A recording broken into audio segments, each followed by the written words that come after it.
तो festival season में family के लेवल पे क्या क्या चीज़ें चल रही हैं, बिकॉज आप सबके लव्ड वंस तो यहाँ पे हैं, है ना।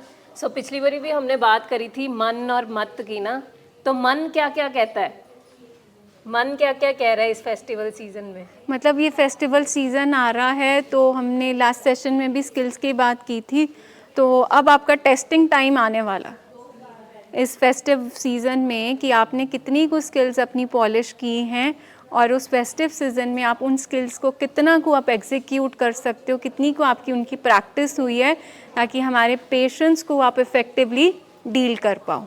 क्योंकि अब मुद्दे उठने हैं छुट्टी के, अब मुद्दे उठने हैं बाहर रिश्तेदारों के, अब मुद्दे उठने हैं दोस्तों के पास, एक बार जाने दीजिए, एक नाइट आउट के लिए जाने दीजिए।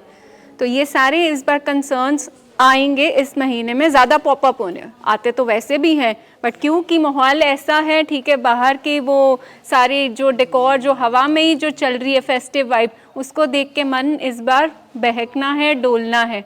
सो आप लोगों के स्किल्स एज अ फैमिली अपने लव्ड वन को डील करने के लिए कितने को तैयार हुए, तो आज हम उसी पे सेशन को हम कंटिन्यू करेंगे जो हमने लास्ट टाइम शुरू किया था। कंटिन्यू करने से पहले थोड़ा सा रिकैप अगर हम करें, पिछली बारी हमने कुछ स्किल्स करी थी जो फैमिली को चाहिए to deal with the disease and the loved one. कौन शेयर करना चाहेगा, कौन कौन सी स्किल याद है जो हमने लास्ट टाइम करी थी, या कौन सी एक आधी हमारे दिमाग में बैठ गई है कि ये स्किल तो मैं पकड़ लूँ, बस ये मेरे बहुत काम आने वाली है? अच्छा, स्किल्स की बात हो रही है तो नंबर 1 स्किल जो आपको लास्ट टाइम में एक टेक अवे मैसेज दिया था कि आप मीटिंग पे बैठेंगे तो आपके पास वो स्किल होना चाहिए, किस चीज़ का, कि आपके पास क्या होना चाहिए? Diary pen. Diary and pen, ठीक है। तो हम आज वो स्किल, वो सबसे पहले तो आप वो बताइए कि आपने वो स्किल यूज़ की है अपने आप को लर्निंग मोड में रखने के लिए, अपने आप को अपडेट करने के लिए। आपका नंबर 1 स्किल है कि आप यहाँ पे लेके आए हैं डायरी और पेन। हाँ जी, लिखा, चलो उसको ना हम लगा लेंगे ताकि हमें हेल्प हो जाए आगे के लिए। नो नहीं वो समझ सकते हैं, मतलब चलो इतनी कह देते हैं कि आप एक कदम आगे बढ़े हो कि नहीं। किसी का कदम बड़ा हो सकता है, किसी का छोटा हो सकता है ना, तो आगे बढ़े हो कि नहीं। मतलब कोई सोच ही रहे कि अब मैं अपने आप के नहीं यार लेके जाना ही जाना है, हर बार है, बड़ी सारी चीजें मैं नहीं रिटेन कर सकता, मुझे चाहिए, तो ये भी उसके लिए अगर नॉक नॉक हो रही है तो दैट मीन्स कि हम कहीं ना कहीं स्किल आगे सीखने की तरफ बढ़ रहे हैं। सो जैसे मैम, हाँ जी, अपनी जिंदगी में अपना लिया है। तो आप 1 मिनट टॉक एक बार हमें सबसे उसका रिकैप करा दीजिए, ठीक है। हम बैक ट्रैक पेन पे जाते हैं कि 1 मिनट टॉक क्या था। सबने एक स्किल बतानी है। सीख लिया कि मैं बच्चों को कैसे ये लीजिए, पेशेंस में रहना चाहिए। पेशेंस। हाँ, बच्चे को जैसे ऐसी प्रॉब्लम है तो उसको ज्यादा नहीं बोलना, 1 मिनट टॉक करो, बार बार उसको मत दोहराओ। ऐसी छोटी छोटी चीजें हमें भी अच्छी लग रही है आपसे, हम भी सीख रहे हैं, ऐसे लगता है कि हम पढ़ने आते हैं। हम 2 वे प्रोसेस, हम बहुत सारी चीजें आपसे सीखते हैं और शायद इन रिटर्न आप हमसे, तो ये लर्निंग का प्रोसेस हमेशा 2 वे रहा है। कई बातों का हमें नहीं मालूम तो आपसे हमें भी सीखने का मिल रहा और है। हमें आपसे पता लगता है क्योंकि हमें भी खुद में कुछ चेंजेस लेके आनी होती हैं। हाँ, बहुत चेंज आ रही, मेरे को खुद को लगता है कि मेरे में भी आ रही है। जो अच्छी बातें हैं तो हाँ अपने भी लेके आते हैं, आपको भी पता चलता कि हाँ नहीं इसमें गलत कर रहे थे, अभी दूसरी लाइन में जाना चाहिए। हमारी ग्रोथ भी आपके साथ ही है ना। यहाँ पे सर भी हमेशा कहते हैं कि जितना हम आप लोगों के साथ काम करते हैं उतने हम भी पॉलिश होते हैं, है ना। हमारी स्किल्स भी पॉलिश होती हैं बिकॉज आपके कंसर्न्स, आपके सवाल हम और ब्रेनस्टॉर्मिंग करते हैं सारी टीम बैठ के, और ज़्यादा पढ़ते हैं, लिखते हैं या केस डिस्कस करते हैं। सो आपके साथ ही है कि एक फैमिली के अलग कंसर्न्स हैं, दूसरे के ऑल टुगेदर अलग कंसर्न्स हैं, पेशेंट्स के अलग हैं। सो बहुत सारी डिस्कशन और ब्रेनस्टॉर्मिंग चलती है टीम के लेवल पे। 1 मिनट टॉक, हाँ जी वो कर देते हैं। एंड वो सारे ही एक बार हम जितने भी हमने 6 स्किल्स किए थे वो एक बार हम वापस उनको एक बार गो थ्रू करेंगे। और कोई इन्होंने जैसे बोला 1 मिनट टॉक, और कोई शेयर करना चाहे लास्ट टाइम कोई आपका टेक अवे मीटिंग से रहा हो? कोई मैसेज जो आप लेके गए हैं यहाँ से? और आपने अप्लाई करने का कोशिश किया उस स्किल को. So for her like it's like 1 minute talk means कि कौन सी बात कितनी करनी है और कब करनी है. दैट इज़ 1 मिनट टॉक, कि हमें पता होना चाहिए कि हम कौन सी बात कब करेंगे और कितनी देर करनी है, क्योंकि हम जब शुरू होते हैं फिर हम उसके बाद चुप नहीं होते हैं. So that is 1 minute talk. आप जब सीखते हैं असर्टिव होना या अपने एक्सपीरियंसेस हमारे साथ शेयर करते हैं, तो हमारा जो कनेक्शन है ना, एक हमारा जो बॉन्ड है पूरी टीम का, डॉक्टर साहब इतने एफर्ट्स लगाते हैं, उससे क्या होता है कि हमें सोल्यूशन मिल जाता है हमारी प्रॉब्लम का. वही ज़रूरी है. चलिए हम स्टार्ट करें. ना हम अपने आसपास के लोगों में भी देखते हैं. जब हम यहाँ पे हैं, हम भी तो आपके साथ प्रोग्राम कर रहे हैं ना, है ना.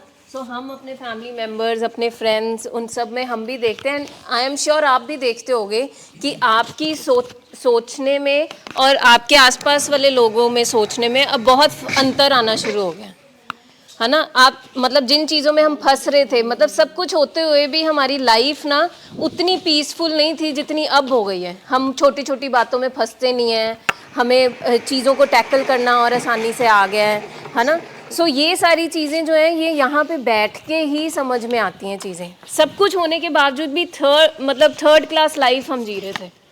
अब यहाँ पे बैठ के अगर कोई बोले आपका ऐसा ट्रेनिंग प्रोग्राम चल रहा है कि आपने थर्ड क्लास लाइफ से फर्स्ट क्लास लाइफ जीनी है, लाइफ तो सारे ही जी रहे हैं ना.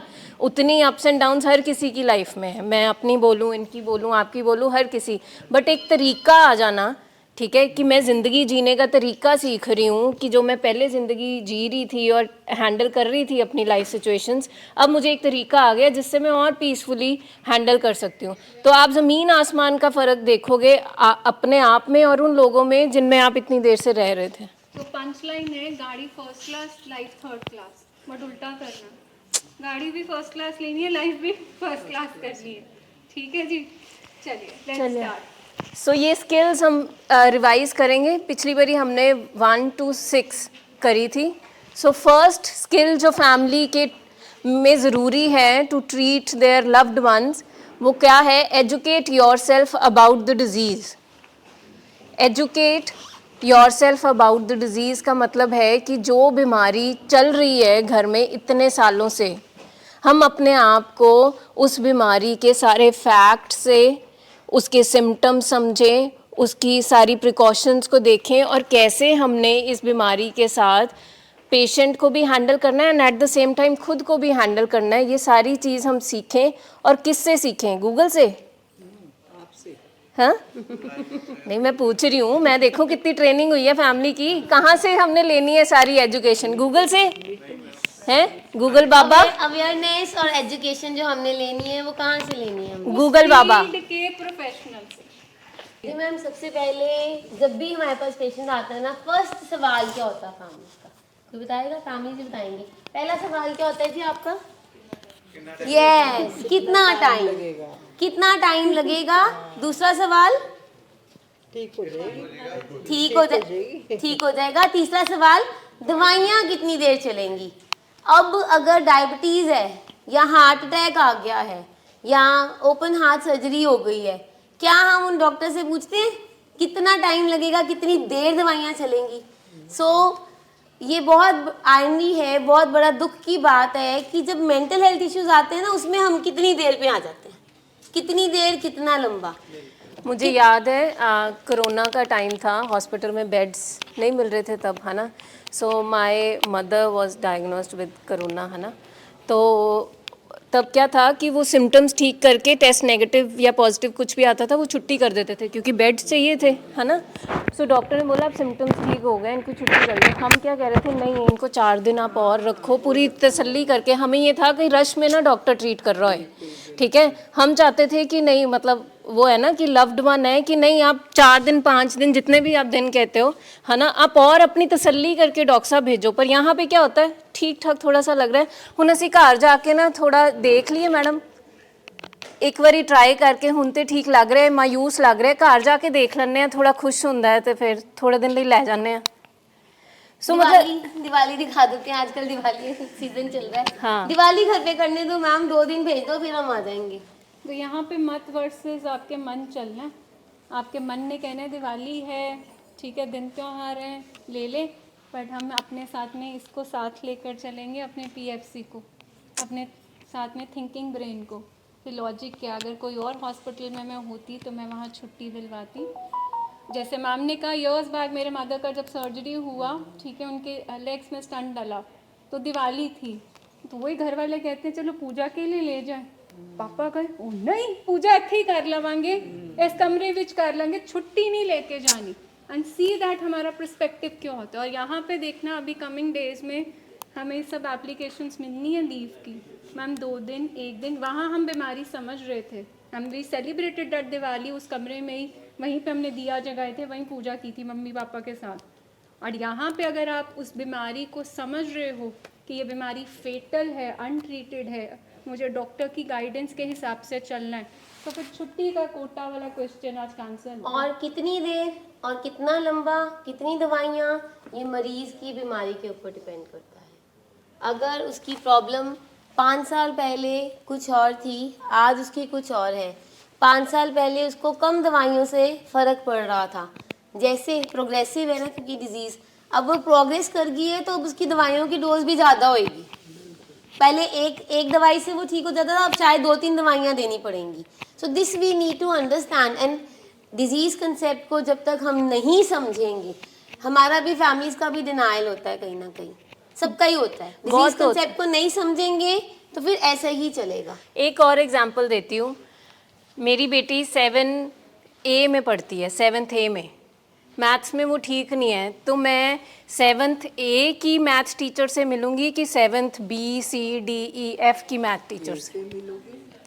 बताओ क्यों? वही पढ़ाती है उसको, वही उसकी टीचर। पर यहाँ पे क्या होता है, क्या होता है मैम यहाँ पे? यहाँ पे होता है अगर वबीर मैम ने नहीं हाँ की तो निधि मैम के पास चले जाओ, निधि नहीं मैम नहीं ने की तो कहीं नहीं, और मैं चले जाओ। फैमिलीज की बात कर रही हूँ कि मेडिसिन के लिए वो हम बाकी उसी के डॉक्टर्स पास जाएंगे, बाकी हाँ, डॉक्टर्स के पास जाते हैं। ठीक है। सो हम जिस पेशेंट को हम यहाँ पे देख रहे हैं ऑल थ्रू इतना लंबा टाइम, दिन रात मरीज हमारे पास रह रहा है, ठीक है, और यहाँ पे अगर आपके मन चाहे रिजल्ट्स नहीं आ रहे, ठीक है, तो टीम किसकी होनी चाहिए? आपकी और हमारी। मैं जो मुझे प्रॉब्लम आ रही है अपने बच्चे के रिजल्ट में, तो मैं जो डिस्कशन उसके सेक्शन की मैथ्स टीचर से करूँगी, वो किसी और क्लास टीचर या किसी मैथ्स टीचर से करने का तो कोई फ़ायदा नहीं होगा।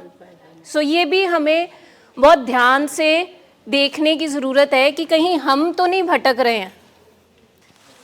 Number 3, understand the challenges in treatment using golden formula. तो challenges हमारे बहुत सारे आने वाले हैं। यहाँ पे पेशेंट रहेगा तो हमें डिटैचमेंट सीखना पड़ेगा, पेशेंट घर वापस जाएगा, जब पेशेंट ट्रीटमेंट में है आप उसको टच एंड गो है, आपको उनके साथ कैसे डील करना है, ठीक है। आप वो वापस घर जाता है तो चैलेंजेस होगा कि वो शायद चुप उदासी में हो, लोनलीनेस हो, तो ये भी चैलेंज आएगा। हो सकता है कि वो जाते ही अपने आप को बिल्कुल फंक्शनल ना कर पाए, ये भी चैलेंज आ सकता है। So you have to prepare for that कि लाइक कि नहीं आप घर में बैठी हैं, अब दिन त्यौहार है, चैलेंज हो सकता है कि रिश्तेदार कहीं भाई दिवाली है कितने हगा, पार्टी हगी है कितने हगा।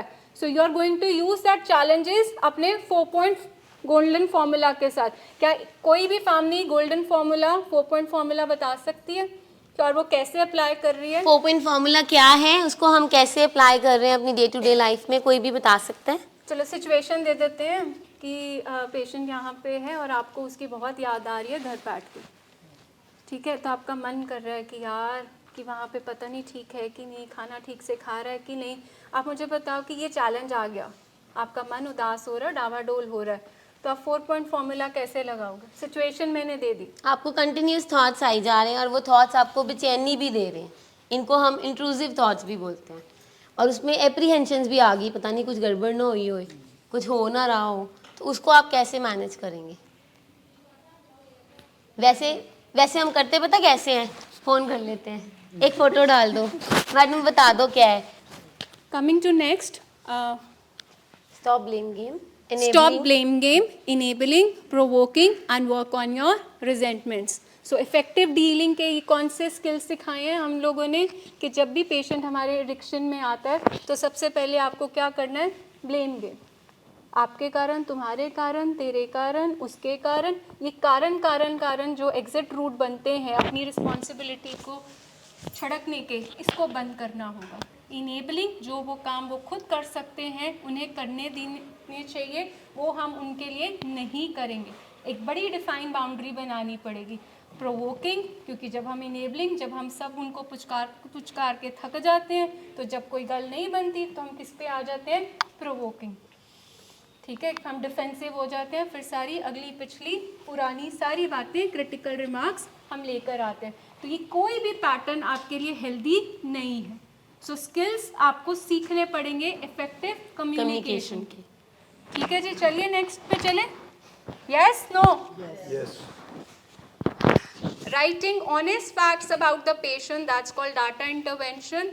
तो अभी मैम अभी एक रील बना रहे थे, उसमें बात कर रहे थे, अभी बनाएंगे शेयरिंग में ऑनेस्ट। सो बीइंग ऑनेस्ट, तो हम यही बात कर रहे थे कि ऑनेस्टी किसके साथ? पहले खुद के साथ और फिर दूसरों के साथ। नो सेलेक्टिव शेयरिंग, जब आप डाटा इंटरवेंशन, जब आपको बुलाया जा रहा है कि मेरे पेशेंट के बारे में मैं क्या वो सोचेंगे, जहाँ मैं शर्म महसूस करूँगी अगर मैं उसकी सही सारी बातें बताऊँगी। हम फिल्टर करके कई बार ये डालते हैं, और जितना आप फिल्टर करके दोगे, ऑनेस्टली शेयर नहीं करोगे, उतना ही उसकी रिकवरी लेट हो जाएगी। और डाटा इंटरवेंशन में हम 2 वे से करते हैं कि डाटा इंटरवेंशन, एक तो हमने अपने लव्ड वन के बारे में लिखना है ना, एक क्या है कि हमने डाटा इंटरवेंशन अपना भी करना है कि इन द होल जर्नी, क्योंकि हम भी तो परफेक्ट नहीं है ना, चाहे हम पेरेंट्स हैं, चाहे हम वाइफ्स हैं, चाहे हम सिस्टर्स हैं, we are also not perfect. हम इस जर्नी में हमसे भी बहुत सारी गलतियाँ होंगी। ठीक है, सो अपनी इंट्रोस्पेक्शन करके अपना भी डाटा इंटरवेंशन करना है, ताकि हम भी खाली हो सके और अगला बंदा भी खाली हो सके। सो जब हम खाली होंगे तभी तो नई चीज़ें भरेंगी ना। अगर रिश्तों से कड़वाहट दोनों तरफ से निकलेगी, ठीक है, और दोनों जन जो कि हैं अपनी अपनी गलतियों का एहसास करेंगे, बिकॉज एहसास बहुत ज़रूरी है। डाटा इंटरवेंशन को अगर हम और लफ्ज़ देना तो ये सिर्फ एहसास की बात है कि एक तो हम दूसरे अपने लव्ड वन को एहसास करा रहे हैं कि देख तेरी बीमारी ने कितना ही नुकसान कर दिया है, एक हम खुद एहसास कर रहे हैं कि इस जर्नी में मुझसे भी बहुत सारी गलतियां हो गई हैं, ठीक है, जो कि आज मैं रियलाइज़ करती हूँ, चाहे मैं तेरा फादर हूँ, चाहे मैं मदर हूँ। ठीक है, सो चलो इन सारी चीज़ों को पीछे छोड़ के हम आगे नई शुरुआत करते हैं। And trust me, it has an effect. कल यहाँ पे 12 बजे डाटा इंटरवेंशन था हमारे पेशेंट का। मदर, फादर और उनके ब्रदर आए थे। तो पेशेंट, हमें पता था कि आज काफ़ी उस टाइम पे मतलब फैमिली को देख के थोड़ा अग्रेसिव होगा, थ्रेटन करेगा। चलिए, जब सेटअप में डाटा इंटरवेंशन शुरू किया तो सबसे पहले उनकी मदर ने ब्यूटिफुली रिटर्न, मतलब डाटा इंटरवेंशन में कोई क्रिटिकल रिमार्क नहीं था, तो उन्होंने बस लिखा कि बेटा तू ऐसा था और फिर ऐसे ऐसे ऐसे। अब मुझे देख के बड़ी पीड़ा हुई कि मेरा बच्चा कहाँ से पोर्टुगल से वापस इंडिया आ गया और सब कुछ उसका चला गया। Then it comes to father. तो जो पेशेंट की हाइटेंड इमोशंस थी वो एकदम टुवर्ड्स द एंड, जब ब्रदर ने अपना प्रेजेंट किया वो ऐसे आ गया एंड क्राइड। तो वहाँ पे हम देखते कि that's the miracle of data intervention, कि आप पेशेंट और पेशेंट की बीमारी को बिल्कुल अलग करके देखते हो, और जब अलग करते हो तो जब उसके सिम्टम्स आप पेशेंट को बताते हो तो कहीं ना कहीं एहसास होता है कि मेरी बीमारी वाकई ही बहुत बढ़ चुकी है। सो डाटा इंटरवेंशन अगर मैं कहूँ ना, तो आप सबको अपना भी सेल्फ इंट्रोस्पेक्शन करके अपना अपना डाटा हम पेशेंट से भी लिखवाते हैं कि अपनी लाइफ हिस्ट्री आप पूरी इंट्रोस्पेक्ट करो, रिफ्लेक्ट बैक करो सारी जर्नी, ठीक है, और अपनी सारी वो क्रोनोलॉजिकल ऑर्डर में लिखो क्या क्या चीज़ें हुई। एंड सेम मैं आप लोगों को सजेस्ट करूँ, उसको ना हम जो पेशेंट से अपने लव्ड वन से कराते हैं उसको हम आईडी बोलते हैं। आईडी क्या होता है? पहचान पत्र। मेरी ठीक है, मेरा पहचान पत्र आईडी होता है नॉर्मली। तो उस पहचान पत्र में हम उनको समझाते हैं कि अपने अंदर झाती मारो, अपने अंदर देखो कि मेरी पहचान की है, मैं इस एज ਦੇ ਵਿੱਚ ਕੀ ਸੀ, मैं इस एज ਤੇ ਕੀ ਸੀ, मैं इस एज ਤੇ ਕੀ हो गया। तो जो हम फैमिलीज़ को बोल रहे हैं, जो मैम बोल रहे हैं कि आपने अपना अपना भी इंटरवेंशन करनी है, उसका मतलब ये है कि वो नहीं है कि हम आपकी गलतियाँ निकालना चाहते हैं, ऐसा नहीं है। क्योंकि हमें भी मतलब बीइंग फैमिलीज़ भी अवेयरनेस नहीं थी कि कब किस सिचुएशन में क्या करना चाहिए था। उस सिचुएशन में हमने वो किया जो हमें ठीक लगा, देखो बड़ी सारी दुविधाएं होती हैं ना, कई वर्किंग मदर्स होती हैं बच्चे को टाइम नहीं दे पाई। सो वो दुविधाएं जो हैं, किन किन दुविधाओं से आप अपनी ज़िंदगी में गुजरे हो, आपके जो डिसीजंस थे वो क्यों आपने वैसे डिसीजंस लिए। सो जब वो आप लिखोगे ना तो आप भी देख पाओगे कि कहाँ वो कुछ चीज़ें रह गई जिनको आप आज थोड़ा सा मेंड कर सकते हो थेरेपी में आके, रिलेशनशिप्स बेटर करके। सो आपका वो आईडी पर्सनल आईडी होगा। सो दिस इज़ माई और- आईडी, ये आईडी मेरा, दैट इज़ गिविंग माई एक identification that I work in hospital at this designation. उसी तरह एक हमारा पेशेंट जब इनरोल हुआ है अपने ट्रीटमेंट प्रोग्राम में तो उसकी एक आईडी चाहिए कि भाई हम तुमको पेशेंट कह रहे हैं, हम तुमको बीमार कह रहे हैं, तो हमें उसके लिए उसकी एक आईडी के Facts and figures चाहिए हमें। डिटेल्स चाहिए। और आप उस बीमारी में एक हिस्सेदार बने हो, अनकॉन्शियसली कॉन्शियसली हमें नहीं पता। और दूसरों का लिखना ना फिर भी इजी हो जाता है बहुत, पर जब अपना लिखने बैठो तो हाथ कांपने लग जाते हैं कि मैं तो पूरी दुनिया जीत के यहाँ पे बैठा हुआ हूँ, पर जब बात पर्सनल लाइफ की आ रही है तो मेरे से भी ये गलतियाँ हो गई हैं। और रिजेंटमेंट वर्ड यहाँ पे स्पेसिफाई किया है हमने। रिजेंटमेंट होता है रंजिशें। रंजिशें अगर हम नहीं रिजॉल्व करेंगे तो फिर लाइफ आगे नहीं बढ़ पाएगी, हम आगे निकल नहीं पाएंगे। अभी लास्ट वीक ही हमने डिस्चार्ज किया ऑन द प्रोटेक्स कि mother in law and daughter in law, sister in law versus वो भाभी वाला चक्कर चल रहा था। अब देखो रिजेंटमेंट्स इतनी पाल ली, अब नुकसान किसका हुआ? हमारे पेशेंट का, कि वो क्योंकि रिजेंटमेंट्स पे कोई काम करना ही नहीं चाहता, ब्लेम गेम ख़त्म ही नहीं करना चाहता, और बीमारी अपना पूरा झूला झूल रही है। दोनों को लड़ाओ और मैं बिल्कुल हल्के में निकलता हूँ यहाँ से। So this is how you have to see that कि अगर आपको अपनी फैमिली मेम्बर्स यहाँ टूवर्ड्स योर लव्ड मैन, अगर आप कोई स्ट्रॉन्ग रिजेंटमेंट, कोई आप रोष, कोई गुस्सा, कोई ग्रज पाल के रख रहे हो, और होंगी, हो ही नहीं सकता, क्योंकि जब अपने हमारी उम्मीदें तोड़ते हैं तो हमारे दिल टूटते हैं और हम गुस्सा होल्ड करके रखते ही रखते हैं। Work on that. लिखिए, बात करिए हमसे। Active listening, empathy, 1 minute talk, जहाँ से हमने ये सेशन को आज स्टार्ट किया था। सो एक्टिव लिसनिंग, जैसे कि हमने लास्ट टाइम भी बात करी थी कि हमने सुनना है, सोल्यूशन हमारे पास है या नहीं है ये अभी साइड पे रखें।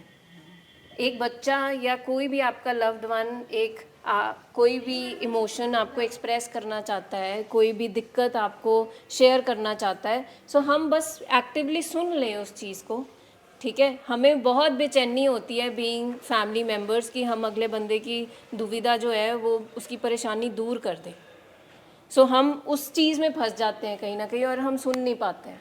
एंड लास्ट टाइम भी हमने बोला था कि 7% आपके वर्ड्स मैटर करते हैं, 38% आपकी टोन पिच मैटर करती है, और 55% आपके नॉन बॉडी, आपके बॉडी जेस्चर्स हमारे वो मैटर करते हैं। अब आप देख लीजिए कि कोई आपसे बात कर रहा है तो आपकी एक्टिव लिसनिंग है कि आप मोबाइल पे खोए थे, कि आप कड़छी से कढ़ाई में ही लगे हुए थे, तो ये आपकी जेस्चर, आपकी टोन, आपके शब्दों से ज़्यादा मैटर करने वाली है। तो 1 मिनट टॉक में कोई आया आपके पास और आप फ़ोन पे लगे हो, आप बोल रहे हो अभी मेरे पास टाइम नहीं है, एक तो ये जेस्चर हो गया। दूसरा जेस्चर हो गया, कोई बच्चा आपके पास आया है, रो रहा है या आपको कह रहा है कि मैं परेशान हूँ, ये वो, ओहो कुछ नहीं होता, शेर बनी दा होंदा है, अद्दा नहीं करीदा होंदा। हम क्या कर रहे हैं? हम एक्टिव लिसनिंग कर ही नहीं रहे। हमें खुद को इतनी बेचैनी हो रही है कि बच्चा परेशान है, हम वो बेचैनी खुद ही नहीं ले पा रहे, हम उसको कह रहे हो शेर बनी दा होंदा है, अद्दा कुछ नहीं होंदा, चल आ बाहर चक्कर लगा। हमने उसकी इमोशन को दबा दिया, सुना नहीं। एक्टिव लिसनिंग मीन्स कि आप उस इंसान को अंदर से बिल्कुल खाली कर रहे हो।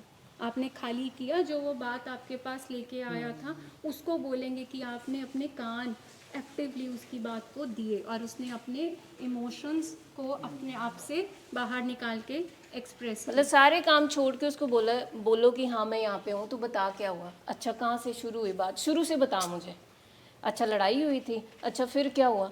सो जितनी आप क्यूरियोसिटी शो करोगे वो उतना खुल के और बताएगा। ऐसे स्नब करने से वो अगली बारी आएगा ही नहीं कि मेरे को तो शेर बनना है, ठीक है। और ये हम अक्सर करते हैं अपने घरों में, ठीक है। सो बात ये है कि एक्टिव लिसनिंग करनी है, उसको रो रहा है वो रोने दो, वो उसको गुस्सा आ रहा है उसको समझो, उसको ये एम्पैथी जैसे यहाँ पे लिखा है उसकी जगह पे जाके सोचो कि वो क्या महसूस कर रहा होगा। उसको ये बार बार आई कैन अंडरस्टैंड, ये 3 words I can understand magical words है कि कोई आपके पास आया और उसको बोलो मैं समझ सकता हूँ कि तू किस पीड़ा में है, मैं समझ सकता हूँ तेरे को क्या महसूस हुआ होगा उस टाइम पे।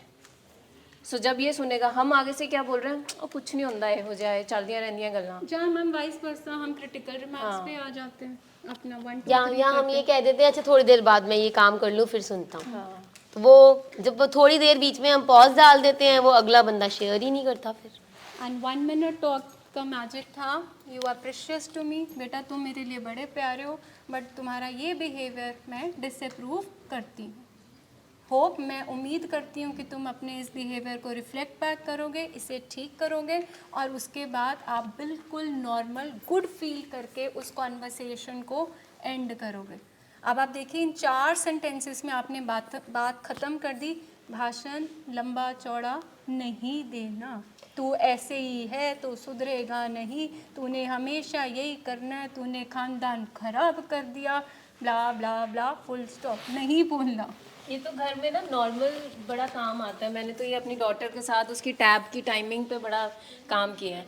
पहले गुस्सा चढ़ता था, ये नहीं तुम काम नहीं करो, काम नहीं करते हो, है ना, इतना 2-2 घंटे बैठे रहना ये वो। फिर मैं 1 मिनट टॉक करी एंड उसके बाद से उसने टाइम टेबल बनाया, अब उस हिसाब से वो 1 मिनट टॉक एक बारी में फ़र्क नहीं पड़ता आपको। हम With क्या है practice हमें आती है। लेक्चर देने लग जाते हैं, फिर वो आगे से बच्चा बोलेगा, फिर वो स्टोन वॉलिंग हो जाती है, वो सारी चीज़ें। वो ये नहीं कि यहाँ पे होता है, ये नॉर्मल घरों की बात है। मैं जो बता रही हूँ कि बच्चा फ़ोन पे या टैब पे ज़्यादा टाइम लगा रहा है, हम बोलते जाएंगे बीइंग मदर ना कि ये काम भी पे है, होमवर्क भी पे है, अपना ये सारा कुछ है। बट 1 मिनट टॉक इतनी इफेक्टिव है ना कि वो उसके ऊपर बाहर डाल देती है कि अब आप रिस्पॉन्सिबल हो। जब हम कोसते हैं या हम ब्लेम करते हैं तो हमें ऐसा लगता है, उनको भी लगता है बच्चों को, कि हम कंट्रोल कर रहे हैं। 1 मिनट टॉक ये एहसास दिलाती है कि ये चीज़ मुझे बुरी लगी है, बट आप रिफ्लेक्ट करोगे क्योंकि ये आपकी रिस्पॉन्सिबिलिटी है। देखिए आप जब भी किसी इंसान को गुड फील कराते हो ना, वो आपका ताबेदार हो जाता है। आप देखिए आप हीरो हीरोइंस के क्यों फ़ैन हैं, क्योंकि आपको उन्होंने गुड फील कराया, हमने तो उनको कभी मिले भी नहीं। तो जब आप अपने रिश्तों में एंड अप करते हो किसी भी कॉन्वर्सेशन को गुड फील करा के, तो बाहर उसके ऊपर पड़ेगा कि I have to reform this behaviour. So ये मैजिक होता है 1 मिनट टॉक का। ठीक है जी। तो every skill needs practice and patience. ठीक और है। इसी में 1 मिनट टॉक में आई थिंक लास्ट टाइम भी हमने डिस्कस करा था डिसएग्रीइंग पोलाइटली। आपने किसी की बात को डिसएग्री किया, आपने नो कहना है। हमें नो भी तो नहीं कहना आता, नो में भी हम था सोटा मारते हैं फटाफट से, नहीं नहीं नहीं ऐ नहीं हो सकता। डिसएग्रीइंग पोलाइटली का मतलब है जैसे विद रिगार्ड विद रिस्पेक्ट हमने उसकी बात सुनी, पर उसको बोला कि आपको ये लग रहा है बच्चे, पर मुझे लगता है ये ठीक नहीं है, तो फ़िलहाल के लिए हम इस चीज़ को पोस्टपोन करेंगे, एक गैप लेंगे, थोड़ी देर बाद हम इसके बारे में बात करेंगे। सो डिसएग्री करना भी एक आर्ट है जो हमें धीरे धीरे सीखना पड़ेगा। चलिए next. 7th is setting boundaries and assertive communication. This is very much important, जो शायद हमें 3 महीने 6 महीने साल में भी नहीं आता हमें। ये भी स्किल्स मैम मेरे को ऐसा लगता है कि लाइफ लॉन्ग हम सीखते जाते Exactly. हैं। देयर इज नो परफेक्ट कि अगर मैं भी आपको बोल रही हूँ तो मैं शायद परफेक्ट हूँ असर्टिव कम्युनिकेशन में। ये एवरी डे यू लर्न कि आप प्रोग्रेस करते हो। There is no term like perfection कि यहाँ पे हम लोग भी जितनी प्रोफेशनल टीम है, हम भी एक एक दिन करके हम वो असर्टिवनेस सीखते हैं। मुझे तो 23 साल हो गए हैं, मैं रोज नहीं सीखती हूँ, अभी भी सीख रही हूँ। बस ये फायदा ये होता है कि मैम जब हम फेल होते हैं, जब हमसे नहीं होता कि रियलाइज हो जाता है यार उत्थे आज काम खराब हुआ। जो पहले रियलाइजेशन नहीं होती। ये जो हम बोल रहे हैं, आपने अपनी इंटरवेंशन लिखनी है, उसका मकसद ही यही है कि हमने अपने आप को कोसना नहीं है, हमने देखना है कहाँ हम गलत हुए और आगे के लिए हमने प्रिपेयर्ड रहना है कि ये चीज़ें अब मैंने आगे नहीं करनी अपनी लाइफ में। सो सेटिंग बाउंड्रीज मीन्स कि आप कोई बहुत ही एक गाइडलाइंस बनाएंगे जिसको आप रिस्पेक्ट करोगे, what is okay and what is not okay. अच्छा ये बड़ा इंपॉर्टेंट है। कोई बताएगा जी असर्टिवनेस किसको बोलते हैं? हमारी एक वीडियो भी है यूट्यूब पे वैसे असर्टिवनेस पे, आप उसको सुन सकते हैं। पर आप बताएं असर्टिवनेस, कोई बता सकता है क्या होता है असर्टिवनेस? मैं बताती हूँ। लेमैन लैंग्वेज में असर्टिवनेस का मतलब सोचते हैं कि शायद गुस्से से ना करना, किसी को मना कर देना। ऊंची ऊंची बोलना, गुस्सा करना, था सोटा मारना, था सोटा मारना। अब हाँ मतलब था सोटा मारना, मुंह फट गए बिना सोचे समझे, बिना बिन मैं ते ओनू बस दांत फटाफट ओनू ना करती है, फटाफट मुंह ते कहता, लोग इस चीज में मुंह ते कहता कि मैं बड़ा मुंह फटा, मैं नहीं परवाह करता। उनको ऐसे लगता है कि हम असर्टिव हैं। बेलगाम बोल दिया, देखा मैंने तो अपनी बात रख दी। मैं नहीं कोई- किसी की परवाह करता। कोई ट्राई करेगा असर्टिवनेस क्या होती है in regard to our this program और एडिक्शन में। जब हमने अपने लव्ड वंस के साथ डील करना है, सबसे बड़ी प्रॉब्लम आनी है जब उन्होंने घर चले जाना है, और तब हमने डील करना है, तब असर्टिवनेस क्या होएगी आप बताएंगे? सेटिंग बाउंड्रीज एंड असर्टिवनेस क्या होएगी? मतलब डिफरेंट टाइप ऑफ कम्युनिकेशंस हैं, उनमें से एक स्टाइल है असर्टिव स्टाइल ऑफ कम्युनिकेशन। अब आप बताइए कि क्या होगा। क्या होगा? ਸ਼ਾਇਦ ਮੈਂ ਠੀਕ ਨਾ ਹੋਵਾਂ, ਜਿੱਦਾਂ ਮੈਂ ਨਾ ਕਹੀ ਆ ਤੇ ਫਿਰ ਮੈਨੂੰ ਉਸ ਆਪਣੀ ਨਾ ਤੇ ਹੀ ਟਿਕੇ ਰਹਿਣਾ ਵਾ ये ਕਿਸੇ ਵੀ बाउंड्रीज है, इसको बाउंड्रीज बोलेंगे। और असर्टिव भी है, हम क्या करते हैं कि जो बाउंड्रीज हम सेट करते हैं ना, जैसे हम बाउंड्री सेट करते हैं कि बेटा तुम्हें पैसे नहीं मिलने, हमें बताया गया है ट्रीटिंग टीम से कि तुम्हें पैसे नहीं मिलने, हमें बताया गया है कि तुम इतने बजे से बाद बाहर नहीं जाओगे या अकेले नहीं जाओगे, या हमने बाउंड्री सेट करी है सबसे इम्पॉर्टेंट, हम रूड नहीं होंगे, हम गुस्सा नहीं करेंगे, राइट? पेशेंट को हमने बता दिया कि ये हमारी बाउंड्रीज हैं, पर फैमिली मेम्बर्स ही बाउंड्रीज तोड़ देते हैं। पैसे नहीं देने, हम दे देते हैं, चलो अब इतनी देर हो गई है, चलो दे देते हैं, कोई बात नहीं, हमारे साथ ही कटिंग जाना है। करान जाना है, कटिंग करान ते जान दो, हुन कटिंग करान तुसी चलोगे नाल। और वो भी आप थेरेपिस्ट से पूछोगे? हाँ। ये क्या बात हुई? कटिंग कराने के लिए भी थेरेपी से पूछना पड़ेगा। मुंडिया दा काम हैगा, तुसी की करोगे जाके? एग्जैक्टली। अब यार मम्मी असर्टिव कैसे होएगी मम्मी? अब हाँ, यहाँ पे असर्टिव कैसे होंगे? देखो, असर्टिवनेस में सबसे पहली इम्पॉर्टेंट जो चीज़ है, उसमें आपका फेयर नहीं दिखना चाहिए। आपका फेयर दिखता है जी बात करने में, आपकी जो कम्युनिकेशन होती है ना, उसमें आपका डर होता है। डर होता है कि अगर मैंने इसको ये ना बोली तो ये वही पैटर्न्स करेगा, ये वैसे ही गुस्सा करेगा, वो वैसे ही तोड़ फोड़ करेगा, ठीक है? सबसे पहला जो रूल जो हमारे लव्ड वंस यूज़ करते हैं, उनका जो टैक्टिस होती है, उसमें जे गल ना बनी तो मैं चलिया घर छड़ के, कर दो मैनू बेदखल, नहीं रहना मैं तुहाडे नाल, ठीक है? अब इस चीज़ को आपने असर्टिवली कैसे डील करना है? बेटा, तुम्हारा घर है, तुम्हारे लिए ही बना है, हम सब मिलके रहते हैं इस घर में, लेकिन हमने एक रूल बनाया था, हम रूडली बात नहीं करेंगे।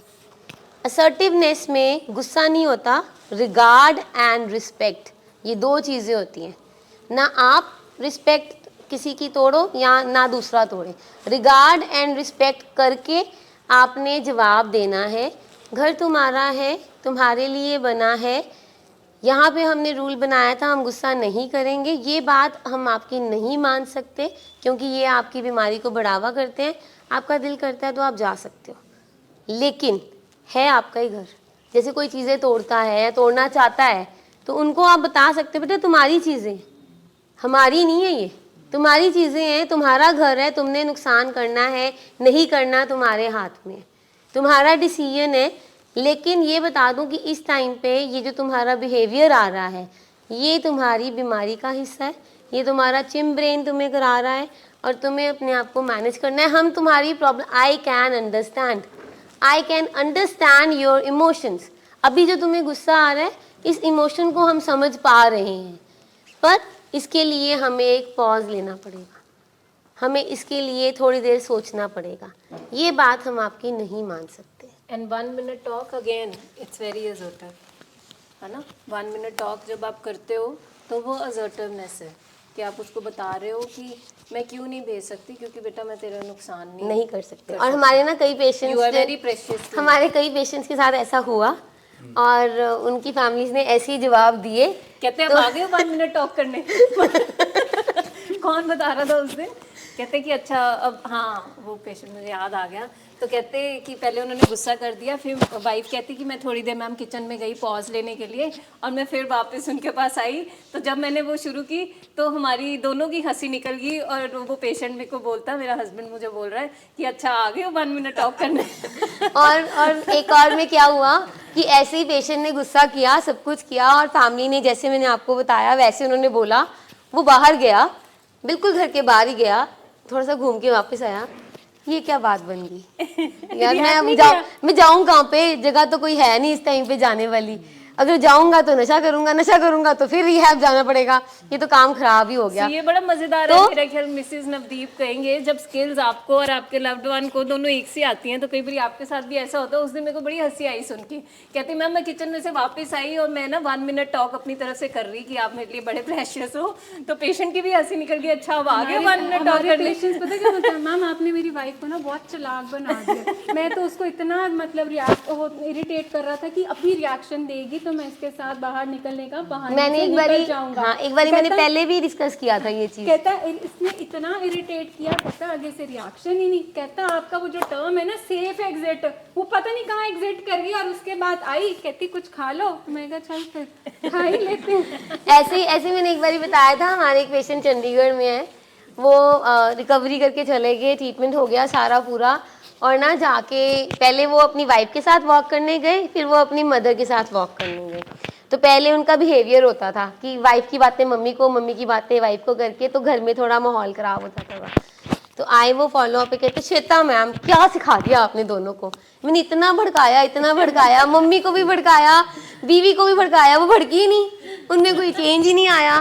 तो ये ना, ये जो आपने काउंसलिंग की है ना, ये उसका इफेक्ट है। सो इफेक्टिव कम्युनिकेशन बहुत इंपॉर्टेंट है, असर्टिव होना बहुत इंपॉर्टेंट है। ये जो हम कहते थे ना बीइंग फैमिली मेम्बर कि मैम आपके लिए कहना बहुत आसान है ये चीज़, पर हमसे होती ही नहीं है। वो हमसे क्यों नहीं होती? क्योंकि हमारे भी कुछ पैटर्न्स हमने लर्न किए हुए हैं over the years, over the period of time कभी बाउंड्रीज मेंटेन की हुई नहीं। और दूसरा ये जो मैंने फियर की बात की है ना, वो फियर बहुत इंपॉर्टेंट है। मतलब आप देखो असर्टिव टॉक उस दिन होगी जब आप अपने लव्ड वन को ना बोलोगे और आपके अंदर डर नहीं होगा, हाँ। आप एंग्शियस नहीं होगे, आप तब समझना कि आप असर्टिव वे की लर्निंग सीख रहे हो। नहीं तो नॉर्मली क्या होता है, हम ना क्यों नहीं कर पाते, क्योंकि हमें लगता है लहजे में ना की तो एक ही सोचेगा, मेरा तो मुँह ही उतर जाएगा। आपने असर्टिव टॉक की और आगे से पेशेंट ने बाद में गुस्सा नहीं किया, इसका मतलब है आपको असर्टिव होना आ गया। सर कहते हैं कि ना करनी है पर सड़े आया मुंह बना के नहीं करनी, हाँ ठीक है, अच्छी तरीके से अच्छे करनी। तरीके से करनी है। सो ये एक वो है Skill है, assertiveness। skill। हाँ ये एक स्किल है कि हमने ना भी करनी है पर उसकी तरफ की होके करनी है और स्माइल करके करनी है। और ना ये बड़ा ज़रूरी है कि अपने लव्ड वन को बार बार ये एहसास कराना कि we are in your team only, हम एक हैं, हम आपके साथ ही हैं, हम आपको पूरा अंडरस्टैंड कर रहे हैं, ये बहुत इंपॉर्टेंट है।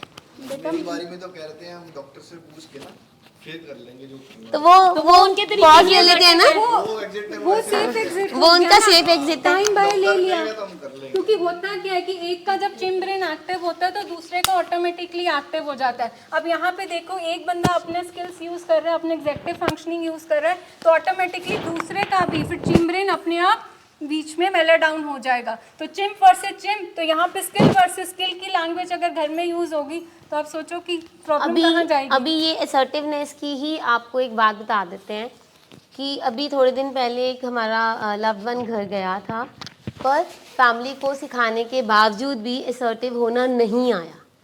सबसे पहली बाउंड्री उन्होंने क्रॉस की, उसने 500 रुपया मांगा कि मैंने पेस्ट्रीज खानी है, उन्होंने 500 दे दिया जाते ही, यहाँ से निकलते ही घर के रास्ते में।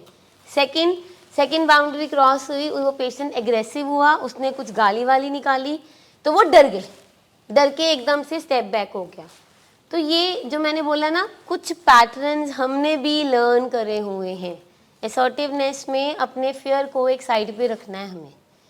पेशेंट ने सिर्फ मदर के साथ ये सब कुछ किया, ना उसने अपनी बहन के साथ किया, ना अपने पापा के साथ किया, ना ही एक और घर में फैमिली मेम्बर था उसके साथ किया, सिर्फ मदर के साथ किया। क्यों? क्योंकि जब हम एक फैमिली ट्री ड्रॉ करते हैं उसमें हम देखते हैं ये बंदा सबसे स्ट्रांग है और ये बंदा सबसे वीक है। तो ये पेशेंट नहीं है गलत, उसकी जो बीमारी है ना वो टारगेट करेगी हमेशा वीकेस्ट बंदे को। तो वीकेस्ट बंदे को सबसे पहले स्ट्रांग होना सीखना पड़ेगा। ये जो आप सारे कह रहे हैं ना, हमारे अंदर चेंज आता है, हम चेंज हो जाते हैं, और बीमारी ऐसे ही करती है, मम्मी नहीं मानेगी तो पापा से मनवाएगी, पापा नहीं मानेंगे तो दादा से मनवाएगी। तो वो असर्टिव होना, ये जो रूल्स नहीं तोड़ने हैं, बाउंड्रीज नहीं क्रॉस करनी है, ये हमें आना चाहिए। मतलब हमें हमेशा लगता है कि फिजिकल बाउंड्रीज इंपॉर्टेंट है, बट वेयर एज लाइक आपकी इमोशनल और मेंटल बाउंड्रीज इक्वली इम्पॉर्टेंट है। आप कितना को इमोशनली अवेलेबल हो और कितना आप उसको ना कर सकते हो, ये सीखना पड़ेगा। ये एक सेट लिमिट आपको बनानी पड़ेगी। आप मेंटली अपने आप को एग्जॉस्ट करते जा रहे हो सोच सोच के कि आप सोल्यूशन की तरफ फोकस कर रहे हो, ये आपकी एक मेंटल बाउंड्री होगी। आपकी फाइनेंशियल बाउंड्री, जैसे अभी मैम ने बोला 500 रुपया, that means you have cross the financial boundary. तो ये सारी बाउंड्रीज आपको सीखनी पड़ेंगी अगर आपको इस बीमारी में पेशेंट के साथ लंबे दौर में। पहला रूल हमने तोड़ा, पैसे दे दिए। दूसरा रूल हमने तोड़ा, अगर वो रूड हुआ तो हमने कुछ नहीं Emotional boundary किया। होगी। हमने कुछ नहीं किया, हम डर के दूसरे कमरे में चले गए और फिर हम कहते रहे कि ये ना हो कि इससे पहले कि ये रिलैप्स हो जाए या कोई प्रॉब्लम हो जाए, हम इनेबलिंग करनी शुरू कर दी हमने। तो ये खा ले, तू ऐसे कर ले, तू वैसे कर ले। नो, बाउंड्रीज को सेट करना इंपॉर्टेंट है। और कई बार क्या होता है कि after a period of time, जैसे 6 मंथ्स हो गए हैं हमें रिकवरी में, तो हम बीइंग पेरेंट्स कहते हैं चलो अब इसको ये काम करने देते हैं, चलो ट्राई करते हैं, देखते हैं, एक दिन तो करना ही है ना इसने। पर उसके लिए देखिए हमारी तैयारी है, पहले हम असर्टिव हैं या हमारे लव्ड वन की तैयारी है, उसकी कैपेसिटी बन गई है इस चीज़ की, उसके अंदर वो कैपेसिटी आ गई है कि ये वो कर सकता है। ये बहुत इंपॉर्टेंट है। एंड ये बीइंग असर्टिव वाला जो स्टाइल कम्युनिकेशन का है ना, ये बहुत पुराना नहीं है, ये 1970s में ये निकला। और यहाँ पे Western country से। यहाँ पे जब हम करते हैं, हम बाउंड्रीज आपको रखनी यहीं पे सिखाते हैं। क्या होता है घर पे भी, जब कोई गुस्सा हो रहा है, नाराज़ हो रहा है, खाना नहीं खा रहा, तो हम बैठे रहते हैं तब तक, नहीं नहीं नहीं नहीं खाओ, ये करो वो करो। What we need to tell them, किसी मैथ थिंग ਆ ਜਦੋਂ ਤੁਹਾਨੂੰ ਲੱਗੇਗਾ कि ਆਪਾਂ ਗੱਲ कर सकते हैं, आई एम अवेलेबल, ਤੁਸੀਂ ਮੇਰੇ ਨਾਲ आके ਗੱਲ कर लेना, ठीक है। अब यहाँ पे क्या होता है, पेशेंट इतना अग्रेसिव हो रहा होता है पेशेंट्स के साथ, ठीक है। हम बार बार उनको बोलते हैं कि जब वो एग्रेसिव होए या आपको थ्रेट करे, आपने उसी वक्त उठ के चले जाना है। फैमिलीज उठ के जा ही नहीं पाती हैं। आपकी टच एंड ग्रो में, टच एंड गो मीटिंग्स के कॉन्सेप्ट में यही ट्रेन किया जाता है। जब आपसे बाहर काम और फैमिलीज उठ के जा ही नहीं पाती है, वहां से हमें पता चलता है कि बाउंड्रीज कितनी ज्यादा हमारी, Violate हो रही हैं। हाँ ठीक है, कि बाउंड्रीज है ही नहीं। वो गाली भी दे रहा है, वो थ्रेटन भी कर रहा है, वो खुद भी अपने आप को हार्म करने का थ्रेट कर रहा है, पर पेरेंट्स वहीं पे रो भी रहे हैं, सब कर रहे हैं, बट हम बाउंड्री नहीं कि बेटा you can't talk like this. ਅੱਛਾ ਅਸੀਂ ਚੱਲੇ ਆ, ਅਗਲੀ ਵਾਰੀ ਜੇ ਤੂੰ ਇਹੋ ਜਿਹੀਆਂ ਗੱਲਾਂ ਕਰੇਂਗਾ ਫਿਰ ਅਸੀਂ ਚਲੇ ਜਾਵਾਂਗੇ। ਅਸੀਂ ਉਦੋਂ ਬੈਠਾਂਗੇ ਤੇਰੇ ਨਾਲ ਜਦੋਂ ਤੂੰ ਇੱਕ ਸਾਫ਼ ਸੁਥਰੀ ਚੰਗੀ ਗੱਲ ਸਾਡੇ ਨਾਲ ना कह ਕਰੇਗਾ। करे वो खुद ही चला जाता है। हाँ जी, तो जाने दीजिए, जाने दो, कोई बात बट द थिंग इज जाने कि दो। हम बाउंड्री कैसे ब्रेक करते हैं, we kept looking on him, हम आवाज देते हैं कि एक बार मिल तो जा, मैं जा रहा हूँ, that means we are violating our boundary. एक जब हम टच एंड गो मीटिंग्स में जब आपको बाउंड्री सेट कराना क्यों कराते हैं, ताकि एक रिट इस्टेब्लिश हो जाए आपकी और ट्रीटमेंट की। पेशेंट एग्रेसिव हो रहा है, पेशेंट थ्रेटन हो रहा है, आपकी बाउंड्री क्या है कि immediately you have to walk out, but patient की फैमिलीज वॉकआउट नहीं करती हैं। वो तो उठ के भी फिर भी कहती हैं कि अच्छा मैं जा रहा हूँ, एक बार मिलते जा, and we are telling you sir walk out, tell him assertively कि मैं मिलने। बीमारी को मैसेज जाता है कि नहीं, अगर मैं कोशिश करूंगा तो मेरी बात बन जानी है। इन्होंने इतने सालों से मेरी बातें मानी है तो अब भी मानेंगी मेरी बात। क्या हमने असर्टिवली उसको बोला बेटा मैं तो मिलने आई थी, मैं इस तरह से इस रूड बिहेवियर को तुम्हारे एक्सेप्ट नहीं करती, हमने तो कहा ही नहीं। हम तो आप सगों जितना- और मिलते हाँ, करने शुरू हो जाते जितना हैं। आप एक्सेप्ट करोगे वो उतना ही बढ़ेगा ना। सो बाउंड्रीज का मतलब है कि दिस इज नॉट एक्सेप्टेबल, कि ये चीज़ एक्सेप्टेबल नहीं है। हम मिलने आए हैं, हम बात करने आए हैं, हम टाइम स्पेंड करने आए हैं, बट ये जो तुम गुस्सा कर रहे हो, थ्रेट कर रहे हो, ठीक है, दिस इज नॉट एक्सेप्टेबल। क्योंकि बाउंड्रीज का मतलब ये है कि it is okay and it is not okay, and it is not okay कि आप मुझसे ऊंची आवाज़ में बात करो। मतलब लड़ाई झगड़ा भी कोई हो रहा है नॉर्मल घरों में, हाँ हम बात कर सकते हैं, बट अपना लहजा हम ठीक रखेंगे। This is the boundary. बात करो 100 बार करो, ठीक है, बट हम लहजा अपनी आवाज़ ऊंची नहीं करेंगे। This is not acceptable. Rude नहीं होना, डिसरिस्पेक्टफुल नहीं होना, ब्लंट नहीं होना, ब्लंट नहीं होना, एंशियस नहीं होना, फेयर ड्रिवन नहीं होना, टॉन्टिंग, सार्कास्टिक, क्रिटिकल नहीं होना, डिमीन करना, दिस इज नॉट एक्सेप्टेबल। ये कम्युनिकेशन के अनहेल्दी स्टाइल्स हैं।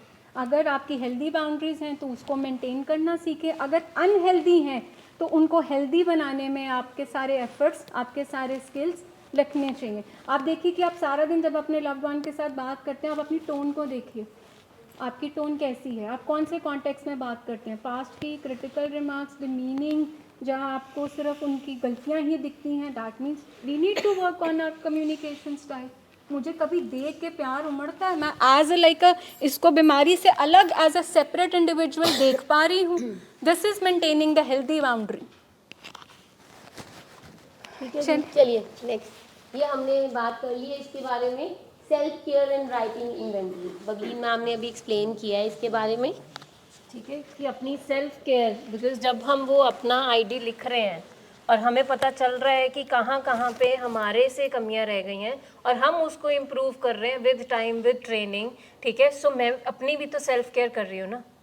सो सेल्फ केयर सिर्फ फिजिकली नहीं, मैं अपनी इमोशनल, मेंटल, वो भी सेल्फ केयर कर रही हूँ कि मेरे, अब यहाँ पे आप लोग बैठे हो तो अपनी सेल्फ केयर के लिए बैठे हो, ठीक है। प्राइमरी मोटिव आपका अब आपकी स्किल्स सीखने का मोटिव हो गया है।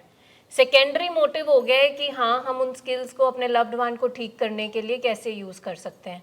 सो सारी चीज़ जो शुरुआत कहाँ से होनी है, आपकी सेल्फ केयर से। Self care is not self centredness, क्योंकि हम उस सोसाइटी में हैं जहाँ हमें लगता है कि अगर इसने खाना नहीं खाया, इसने पानी नहीं पिया, तो मैं कैसे कर लूँ। और आपको बहुत क्लियर कर दूँ, एक खाली बर्तन से कि आप किसी को सर्व कर सकते हैं? अगर आपके पास ही कुछ नहीं है तो आप अपने लव्ड वन की टेक केयर कैसे करेंगे? ये निधि मैम, ये फैमिलीज में बहुत होता है, बलिदान करना, त्याग करना, अपने आप को अपने नौछावर ही आप को कर देना। नौछावर कर देना।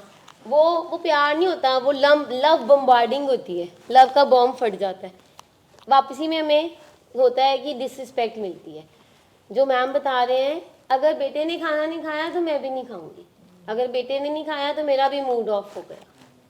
और उससे क्या हुआ, हमारे अंदर भी एंजाइटी, फियर, रेस्टलेसनेस और अल्टीमेटली डिप्रेशन आ गया। हम जितने यहाँ बैठे हुए हैं, अपने आप से सवाल करें, क्या हम खुश हैं अपनी लाइफ में? क्या हम हैप्पी हैं? हमारी हैप्पीनेस कहाँ गई है? हमें तो गिल्ट आता है कि हमारा अगर कोई लव्ड वन हॉस्पिटल में है और अगर हम तैयार भी हो जाएं, अगर हम कहीं किसी फंक्शन पे भी जा रहे हैं, आजकल हमें गिल्ट आता होगा, ठीक है। तो हमारी सेल्फ केयर भी तो इम्पोर्टेंट है ना। वो अपनी केयर के लिए, उसकी जो प्रॉब्लम चल रही है उसकी केयर के लिए हमने उसको यहाँ पे भेजा यहाँ है। हमारे पास तो ऐसा भी एक था, फैमिली आई कि हस्बैंड वाइफ थे, वो वाइफ आके कहते ए ना मेरे वास्ते कल चिकन ले आए, दसो मेरे अंदर चिकन लंघदा है, मुंडा मेरा इत्थे बैठा होया, पता नहीं उन्होंने की मिलता पाया की नहीं मिलता पाया, मैं कितों चिकन खा ला। No, it's not like that.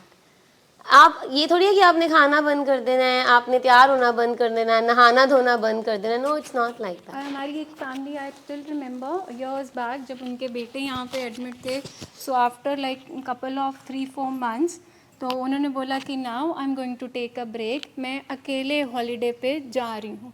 And कहते हैं आई नो दैट मेरे रिलेटिव्स बहुत लेग पुल करेंगे कि बेटे को हॉस्पिटल छोड़ के माँ कितने चली है, माँ कुमन चलिए हॉलीडे पे। आई से नहीं, यू हैव टू प्रायोरिटाइज, क्योंकि एक एडिक्ट के साथ रहना इज़ वेरी एग्जॉस्टिंग, ठीक है। तो आपको मतलब जब अपनी सेल्फ केयर अगर आपने नहीं की, अपनी ग्रूमिंग नहीं की, अपने आप को नरिश नहीं किया, तो आप कैसे आगे उसके साथ इतना लंबा चलोगे? किस फैमिली ने जब उनके लव्ड वंस एडिक्शन में थे, नशा करके सो जाते थे, तो रात को चेक नहीं किया? मैं तो कहती हूँ मैम, खाना ही नहीं खाया हो ना आधे जिन्होंने तो। खाना तो ठीक है ना निधि मैम, क्या होता है कि सोई नहीं, सोए नहीं, हम चेक करते रहते हैं, सांस चल रही है ना, कोई घबराहट तो नहीं हो रही ना, उसको प्रॉब्लम तो नहीं ना आ रही, मतलब हम इतना चेक करते हैं उस टाइम पे। और वो ये जो कह रहे हैं, हमारे पैटर्न्स बने हुए हैं ना, जिसमें हमारे वो डर हमारे बने ही हुए हैं, वो जा ही नहीं रहे अभी तक। तो सबसे पहले हम अपने डर को एक साइड पे करेंगे। हमारी सैक्रिफाइसिंग सोसाइटी यार, सबके मनपसंद की बना देते हैं, और इसके बाद जब अपने खाने की बारी आती है तो यार जो बचा था मैं वही खा लूंगी। Why can't you pamper yourself? आप अपने लिए क्यों नहीं कुछ कर पाते? तो आस्क योरसेल्फ, आप अपने लिए खाना खा रहे हैं? आप अपने मनपसंद शौक पूरे कर पा रहे हैं? 7 से 9 घंटे की नींद पूरी कर रहे हो कोई दिन? मैम दवाइयाँ नहीं खाती फैमिलीज।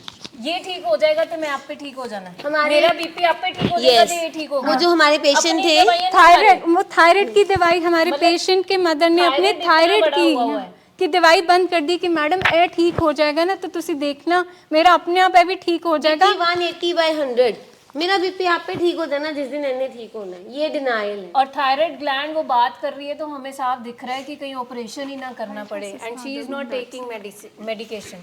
मतलब अपनी नहीं, हम कितनी बारी उनको बताते हैं, कितनी बारी उनके भी डॉक्टर ने बोला जो फिजिशियन है, ठीक है, बट इट्स जस्ट कि अपनी सेल्फ केयर नहीं, मैं कहाँ ही अपने आप को ध्यान दूँ, मैं इससे मेरा ध्यान हटेगा तो मैं अपने पे ध्यान दूँ। लैक ऑफ एजुकेशन से ज़्यादा सर हमारी सोसाइटी की कंडीशनिंग ऐसी है कि वहाँ पे हमें लगता है कि जो त्याग करेगा वो महान होगा। एक वाइफ अपने हस्बैंड से पहले कैसे खाना खा लेगी, हस्बैंड बीमार है तो वाइफ ने कैसे लिपस्टिक लगा ली। हमें सोशल नॉर्म्स, सोशल कंडीशनिंग का इतना प्रेशर है कि हम भूल जाते हैं कि self care, I being an individual, मैं ठीक हूँ तो मेरे और भी बहुत सारे रोल है। मैं एज अ वाइफ के अलावा मैं as a daughter in law भी हूँ, एज अ मदर भी हूँ, एज अ एम्प्लॉय भी हूँ। तो सेल्फ केयर अगर आपकी ठीक होगी, मस्त खाओ पियो सो, तो आप अपने पेशेंट को भी टेक केयर कर पाओगे। अगर आप बुझे आप कल पे रहे तो आपने वही अंदर से चिंगारियां छोड़नी है अपने पेशेंट को डील करने में। हमने अपनी इमोशंस या जो हमारे ऑटोमेटिक नेगेटिव थॉट्स हैं उनके बारे में कितनी बार डिस्कशन की, किसके साथ की? कभी भी नहीं की, क्योंकि हमें हमारा वो पैटर्न ही नहीं है, हमारे घरों में वो सिस्टम ही नहीं है इंकरेज ही कि नहीं करता एक दूसरे की इमोशन को समझे। हम कहते क्या, तेरा बूथा सड़िया क्यों है आज, बस एक ही बात, आज मुंह क्यों बने हुए हैं, 12 क्यों बजे हुए हैं? आज 12 क्यों बजे हुए हैं, मुंह क्यों बने हुए हैं। बट उसके पीछे की पेन हमने किसी ने कोशिश ही नहीं करी पूछने की, समझने की। सड़ी बूथी लेके बंदा रहता हमेशा, जब देखो करंट ही छड़ता रहता है। तेरे को बहना किन्ने है? बात पूरी भी नहीं सुनते, आधी छोड़ देते। जी, तो वो एक्सप्रेस करना बहुत इम्पोर्टेंट है, आपको पूरा हक है जी एक्सप्रेस करने का। और जितनी देर आपका लव्ड वन यहाँ है उतनी देर आप ये स्किल्स घर पे सीखें, ताकि जब वो वापस आए तो आप और अच्छे तरीके से उसको ट्रीटमेंट और रिकवरी दे सकें। सिर्फ और सिर्फ प्रोवोकिंग, एनेबलिंग, ये सब चीज़ें नहीं करी जानी है हमने। अपना ध्यान रखो, पहले खुद का ध्यान रखो। चीज़ें वही होंगी, आपके देखने का पैराडाइम, आपके देखने का लेंस बदलने वाला है। आप एक काले चश्मे से देख सकते हो और वही आप एक सफ़ेद चश्मे से देख सकते हो। अभी उसने बताया ना नीत ने, अब पापा मुझे फ्रेंड बोलते हैं, वो शायद कभी फ्रेंड बोला ही नहीं। सो ये माइक्रो चेंजेस हैं जो हमारे अंदर आती हैं, हमें भी नहीं दिखती, फिर धीरे धीरे कैसे हम चेंज हो जाते हैं। और उसी के साथ जो इन्वेंट्री है, इन्वेंट्री का मतलब आपने अपनी असेसमेंट करनी है, अपने इमोशंस की, अपने थॉट्स की, अपने बिहेवियर की। अगर आप अपनी इसके ऊपर काम करते हैं, आपको क्लैरिटी ऑफ सेल्फ मिलने लग जाता है ऑटोमेटिकली। सो इन्वेंट्री इस किस पे, एक अपने सेल्फ, अपनी इंट्रोस्पेक्शन करनी है, अपने अंदर के एक इंटरनल डायलॉग को आपने चेक करना। So we'll proceed with the next point. Focusing on the issues rather than non-issues. हम किस इशू के साथ आए हैं यहाँ पे सारे? पहले दिन हमारा क्या इशू था? हमारा इशू क्या था, हम किस लिए आए हैं? बीमारी को ट्रीट करने के लिए। ठीक है, आज हमारा फोकस कहाँ चला जाता है? हम ये भी कर ले, हम ये भी कर ले, हम ये भी। नॉन इश्यूज, मतलब नॉन इश्यूज क्या क्या होते हैं? इशू क्या हमारा, जब हम एंटर करते हैं ट्रीटमेंट में और जब हम ग्रेजुअली प्रोसेस करते हैं, first month, second month, third month, क्या हमें नॉन इश्यूज डिविएट कर देते हैं इशू से? कर देते हैं मैम, कर देते कैसे हैं। नॉन इश्यूज आते हैं फैमिलीज में, आप हाँ बताएंगे? जी, जब हम आए थे मैम, जब तो हमें ये लगता ना भी जैसे कहोगे वैसे 6 महीने लग जाए, जितना मर्जी पैसा लग जाए, भी हम अपने पेशेंट को ठीक करके लेके जाएंगे, है ना। तब तो हम इतना सरेंडर कर चुके होते हैं अपने आप को। धीरे धीरे जब कुछ ठीक लगने लग जाता है, हमारे अपने मन की ममता जाग जाती है, नहीं अब तो बस बहुत हो गया, ये त्यौहार हैं, ये सब कुछ है, अब ले आएँ हम, 2 महीने बाद फिर ले जाएंगे, फिर ऐसे कर लेंगे, मन में फिर ऐसी बातें आने फिर लगती ऐसे ख्याल आता है। तो और इशू, कोई हाँ, फैमिली इनके लिए था, इशू था कि ये आए थे बीमारी के लिए, ठीक है। और जैसे जैसे टाइम बीतता है तो नॉन इशू कौन से आ जाते हैं? छुट्टी का, हाँ जी, उसके काम का, खाने का, ठीक है। और बताएंगी फैमिलीज, और फैमिलीज जस्ट आते हैं नॉन इश्यूज में, हम फंस जाते हैं। इश्यू क्या थे, और ग्रेजुअली जब टाइम बीतता है, 1 महीने के बाद दूसरे महीने, तो हमारा फोकस कैसे शिफ्ट हो जाता है? हाँ जी सर। ਜਦੋਂ ਬੱਚਾ ਲੌਂਗ ਟਾਈਮ ਘਰੋਂ ਬਾਹਰ ਰਹਿੰਦਾ ਤੇ ਇਹ ਵੀ ਹੁੰਦਾ ਕਿ ਰਿਸ਼ਤੇਦਾਰ ਪੁੱਛਣਗੇ ਕਿੱਥੇ ਗਿਆ, ਜਿਨ੍ਹਾਂ ਨੇ ਨਹੀਂ ਦੱਸਿਆ ਹੁੰਦਾ। ਜਿਵੇਂ मतलब फर्स्ट डे ये नहीं आंदा साडे ध्यान च, फर्स्ट डे सिर्फ ये ਹੁੰਦਾ है कि यार जान बचा जो लो, मर्जी होए, जिद्दां डॉक्टर कहेगा ਅਸੀਂ ਕਵਾਂਗੇ। ਅਸੀਂ ਓਵਰ ਕਮਿਟ ਵੀ ਕਰ ਦਿੰਨੇ ਆ, ਜਿਵੇਂ ਅਸੀਂ ਕਿਹਾ 100 ਡੇਜ਼ ਦਾ ਪ੍ਰੋਗਰਾਮ ਹੈ, ਅਸੀਂ ਕਹਿੰਦੇ 6 ਮਹੀਨੇ ਵੀ ਰੱਖਣ ਨੂੰ ਤਿਆਰ ਆ, ਠੀਕ ਹੈ। ਅਸੀਂ ਓਵਰ ਕਮਿਟ ਕਰ ਦਿੰਨੇ ਆ, ਬਿਕਾਜ਼ ਇਸ਼ੂ ਜਿਹੜਾ ਹੈਗਾ ਉਹ ਸਾਡਾ ਇਹ ਹੁੰਦਾ ਹੈ ਕਿ ਹਾਂ ਵੀ ਸਿਰਫ ਔਰ ਸਿਰਫ ਅਸੀਂ ਆਪਣੇ ਬੱਚੇ ਨੂੰ ਠੀਕ ਕਰਨਾ ਹੈ। ਹੋਰ ਫੈਮਲੀਜ਼ ਕੌਣ ਕੋਈ ਸ਼ੇਅਰ ਕਰੇਗਾ ਹੋਰ ਨੌਨ ਇਸ਼ੂਜ਼ ਕਿਹੜੇ ਹੁੰਦੇ ਆ ਬਿਕੋਜ਼ ਤੁਸੀਂ ਲੋਕ ਜ਼ਿਆਦਾ ਦੱਸ ਸਕਦੇ ਹੋ ਕਿਹੜੇ ਨੌਨ ਇਸ਼ੂਜ਼ 'ਚ ਅਸੀਂ ਫਸ ਜਾਂਦੇ ਆ ਹਾਂਜੀ ਇੱਧਰ ਸਾਨੂੰ ਆਪ ਨੂੰ ਪ੍ਰੋਬਲਮ ਨਹੀਂ ਹੁੰਦੀ, ਜਿਹੜੇ ਸਾਡੇ ਆਸ-ਪਾਸ ਦੇ ਹੁੰਦੇ ਆ ਉਹਨਾਂ ਨੂੰ ਜ਼ਿਆਦਾ ਪ੍ਰੋਬਲਮ ਹੁੰਦੀ ਹੈ। मतलब लोग कितनी कहेंगे वो सानू ज्यादा ਸਾਨੂੰ ਖੁਦ ਨੂੰ ਨਹੀਂ ਲੱਗਦਾ, ਸਾਨੂੰ ਤੇ ਇਹੀ ਲੱਗ ਰਿਹਾ ਕਿ ਅਸੀਂ ਜੋ ਕਰ ਰਹੇ ਭਗਵਾਨ ਨੂੰ ਲੈ ਕੇ ਗਿਆ ਠੀਕ ਹੋ ਰਿਹਾ, ਪਰ ਜਿਹੜੇ ਦੂਸਰੇ ਸਾਡੇ ਆਸ-ਪਾਸ ਦੇ ਲੋਕ ਕਿਤੇ ਨਾ ਕਿਤੇ ਅਸੀਂ ਹਾਂ ਡਿਸਟਰਬ ਹੋ ਜਾਂਦੇ ਆ ਅਸੀਂ ਕਿਤੇ ਨਾ ਕਿਤੇ ਪੁੱਛਣਗੇ। ਹਾਂ ਕਿਤੇ ਨਾ ਕਿਤੇ ਅਸੀਂ ਉਹਨਾਂ ਨੌਨ ਇਸ਼ੂਜ਼ ਦੇ ਵਿੱਚ ਨਾ ਉਲਝ ਜਾਂਦੇ ਆ मतलब जो पहले दिन हमारी शिद्दत होती है एक ट्रीटमेंट के लिए, पहले दिन जो हमारे अंदर जो उत्साह, जो चाह, जो डर होता है कि नहीं बचा लो, जैसे मर्जी कर लो, जैसे आप बोलोगे वैसे ही चलेंगे, वो टाइम के बाद धीमी कैसे पड़ जाती है, फेड कैसे पड़ जाती है, वो जान स्टेक लगी हुई है पीछे किसी की लाइफ, ठीक है, और वो बीमारी कैसे आपको उलझा देती है नॉन इश्यूज पे। मैडम खाना तो खांदा है, मैडम 10 गोलियां देती हैं तुसी, मैडम छुट्टी नहीं दवोगे, मैडम हुन 3 महीने का 2 महीने प्रोग्राम कर दो, ਇਹ ਦਵਾਈ ਨਾਲ ਥੋੜਾ ਸੁਸਤ ਹੋ ਗਿਆ ਸਾਨੂੰ ਇਹ ਦਵਾਈ ਨਾਲ ਸਟਰੋਂਗ ਹੋਣਾ ਪੈਣਾ, ਸਾਨੂੰ ਕਿਸੇ ਦੀ ਕੇਅਰ ਨਹੀਂ ਕਰਨੀ ਚਾਹੀਦੀ ਆਸ-ਪਾਸ ਦੇ ਲੋਕਾਂ ਨਹੀਂ ਚਲੋ ਲੋਕਾਂ ਦੀ ਨਹੀਂ ਬਟ ਜਿਵੇਂ ਮੈਮ ਨੇ ਦਵਾਈਆਂ ਦੀ ਗੱਲ ਕੀਤੀ ਦਵਾਈਆਂ ਨੂੰ ਲੈ ਕੇ ਬਹੁਤ ਸਾਰੀਆਂ ਚੀਜ਼ਾਂ ਹੁੰਦੀਆਂ ਹੈ ਠੀਕ ਹੈ ਕਿ ਇਹ ਥੋੜੇ ਜਿਹੇ ਦੀ ਹੱਥ ਕੰਬ ਰਿਹਾ ਹੈ ਇਹ ਸਲੋ ਹੋ ਗਿਆ ਹੈ ਜੋ ਕਿ ਅਸੀਂ ਦੱਸਦੇ ਹਾਂ ਤੁਹਾਨੂੰ ਕਿ ਇਹ 4-5 ਸਾਈਡ ਇਫੈਕਟਸ ਹੈਗੇ ਹੈ ਜੋ ਕਿ ਰਿਵਰਸੇਬਲ ਹੈਗੇ ਹੈ ਜੋ ਕਿ ਲਾਈਫ ਲੌਂਗ ਨਹੀਂ ਰਹਿਣਗੇ ਹੌਲੀ ਹੌਲੀ ਕਰਕੇ ਦੇ ਕੈਨ ਬੀ ਰਿਵਰਸਡ ਅੰਡਰਸਟੈਂਡ ਕਰਨਾ ਹਨਾ ਚਾਹੀਦਾ ਸਭ ਇਹ ਬਟ ਕਿਤੇ ਨਾ ਕਿਤੇ ਅਸੀਂ ਦਵਾਈਆਂ ਦੇ ਵਿੱਚ ਟਾਈਮਿੰਗ ਦੇ ਵਿੱਚ ਨਾ ਬਹੁਤ ਜ਼ਿਆਦਾ ਫਸ ਜਾਂਦੇ ਆ ਨੌਨ ਇਸ਼ੂਜ਼ ਦੇ ਵਿੱਚ ਕਿ ਫਰਸਟ ਡੇ ਸਾਡਾ ਇਹ ਇਸ਼ੂ ਸੀਗਾ ਕਿ ਹਾਂ ਵੀ ਸਾਡਾ ਬੱਚਾ ਸਲੋ ਨਾ ਹੋਵੇ तो इसका मतलब ममता ये जो हम अटैचमेंट कह रहे हैं अटैचमेंट थोड़ी हमारी पॉइजनस है, मतलब लव तो हमेशा किसी की हित की बात करेगा, ठीक है, अटैचमेंट तो हमें उस प्रोसेस से ही बाहर निकाल रही है। देखिए मैम वो फिर हम सीख रहे हैं ना सारा कुछ यहाँ पे, हमने बहुत कुछ सीखा है, अब हमें समझ में आ रही है ना भी हमें ऐसा नहीं करना चाहिए। मतलब अपने आप को बार बार हमने ये सवाल करना है जब भी कोई शंका हमारे मन में आ रही है कहीं मैं नॉन इशू में तो नहीं फंस रही। अब जैसे मैंने आपको पिछली बार बोला था समीर के लिए, देखो 21 अक्टूबर को उसके बेटे का बर्थडे था, 25 को उसकी मिसेस का था, 30 को उसका था, 1 तारीख को करवा चौथ था, 3 तारीख को उनकी कोर्ट की डेट थी। मैंने सारी चीज़ों को समझा और मैं उस चीज़ से निकली। तो इसका मतलब आप इशू पे ही स्टिक रहे। हाँ। आए आपके लिए सेकेंडरी इश्यूज हाँ, आए, वो मैंने आपने उनको सारा- प्राइमरी बनने मतलब नहीं दिया। उसको मेरे पर बहुत बोझ तो तो बर्डन आप तो अपने मुझे आप को शाबाश दो कि आप नॉन इश्यूज में नहीं शाबाश, फंसे that's और awesome. आपने Very good. कोऑपरेट किया हाँ, and तो we मैंने are- फिर उन चीज़ों को बहुत थोड़ा दबाव तो मैंने लिया अपने आप पे देखो है ना, लेकिन मैं उन चीज़ों में स्ट्रोंग हो गई। जब ये लोग काम कर रहे थे मुझे बड़ा अच्छा लग रहा था भी हाँ तुमने समीर पे इतना बर्डन डाला था, खुद करो, क्योंकि कहीं ना कहीं ये मेरा फैसला ठीक रहा।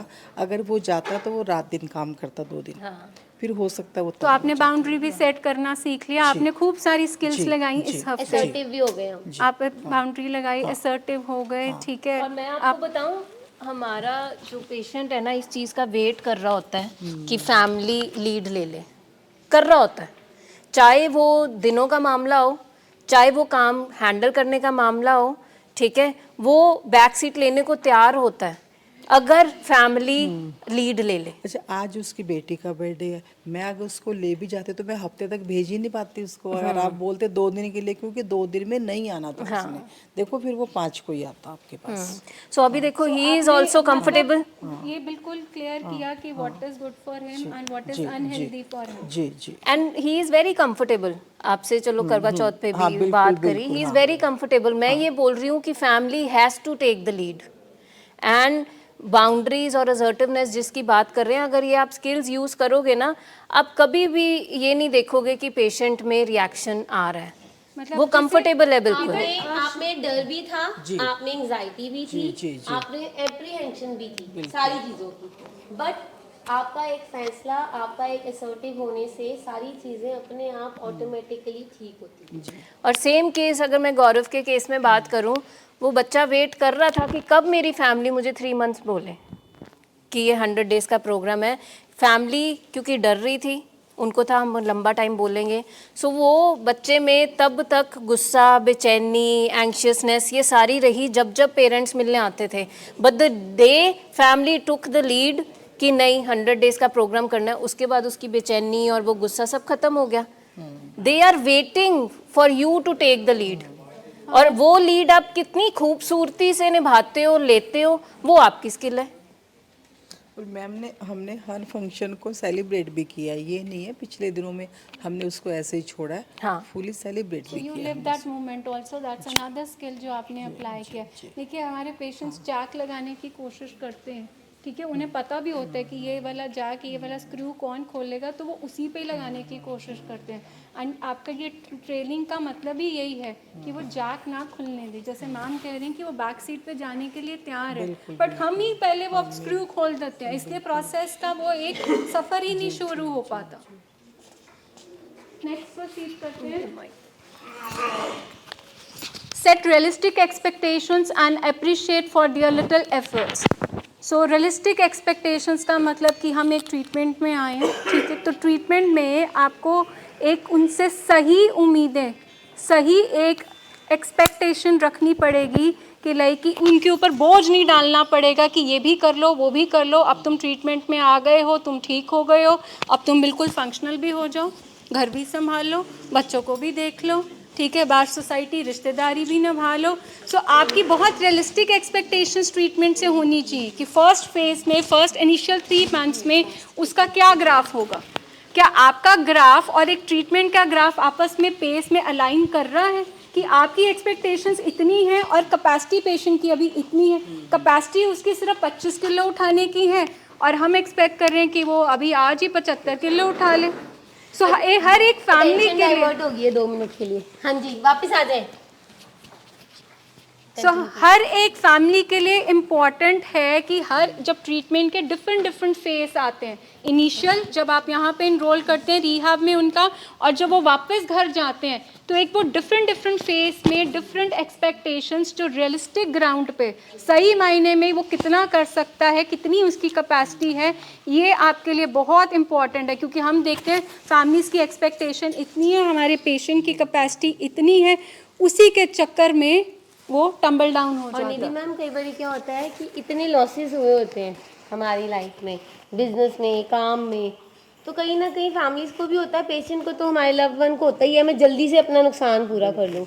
वो जल्दी से में क्या होता है कि कुछ ऐसे फैसले हो जाते हैं जो कि सही नहीं होते, और फिर दोबारा जब नुकसान होता है तो फिर हमारा लव्ड वन फिर नीचे चला जाता है। अब recently there is a case जहाँ पे फैमिली कह रही है पेशेंट अभी लाइक इन 12 कॉलेजम अपना ट्रीटमेंट करा के गया है, अब फैमिली कह रही है वापस they have gone to Delhi, अब वो कह रहे हैं कि मैम हमने इसका ना जाते ही अपना इसका वो कंप्यूटर कोर्स वापस स्टार्ट करा देना एंड जनवरी तक तो हम इसकी जॉब भी स्टार्ट करा देंगे, अब तो ये ठीक हो गया।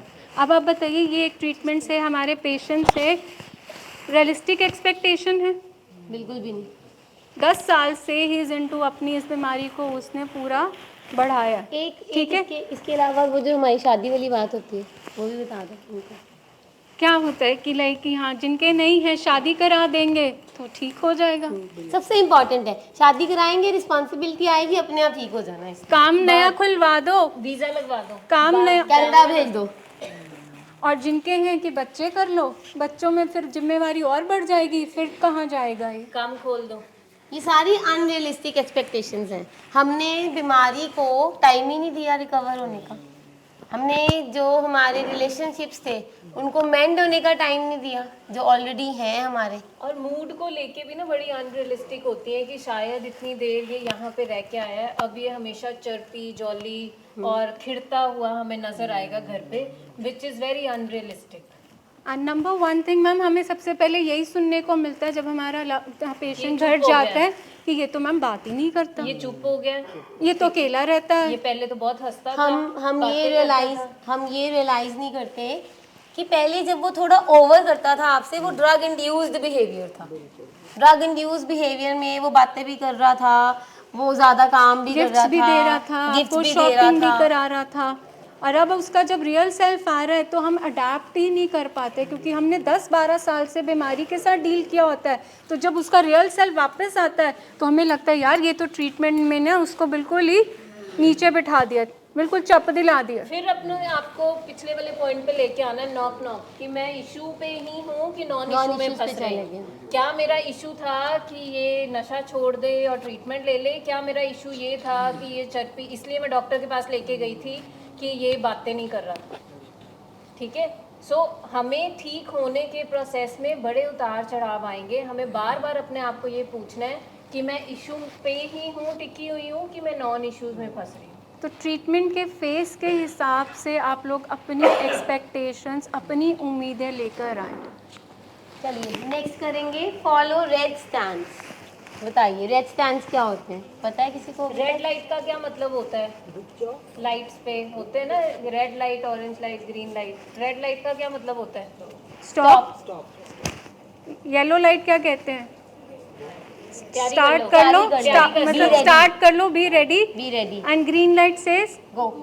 तो उसी तरह हमारे जब आप लोग डिस्चार्ज होते हैं तो आप लोगों को 3 तरह के स्टैंड्स की कॉपीज मिलती हैं, red stands, yellow stands, and ultimately जब पेशेंट हमारा ठीक करना शुरू करता है तो हम कहते हैं गेट गो, अब जाने दीजिए अकेले।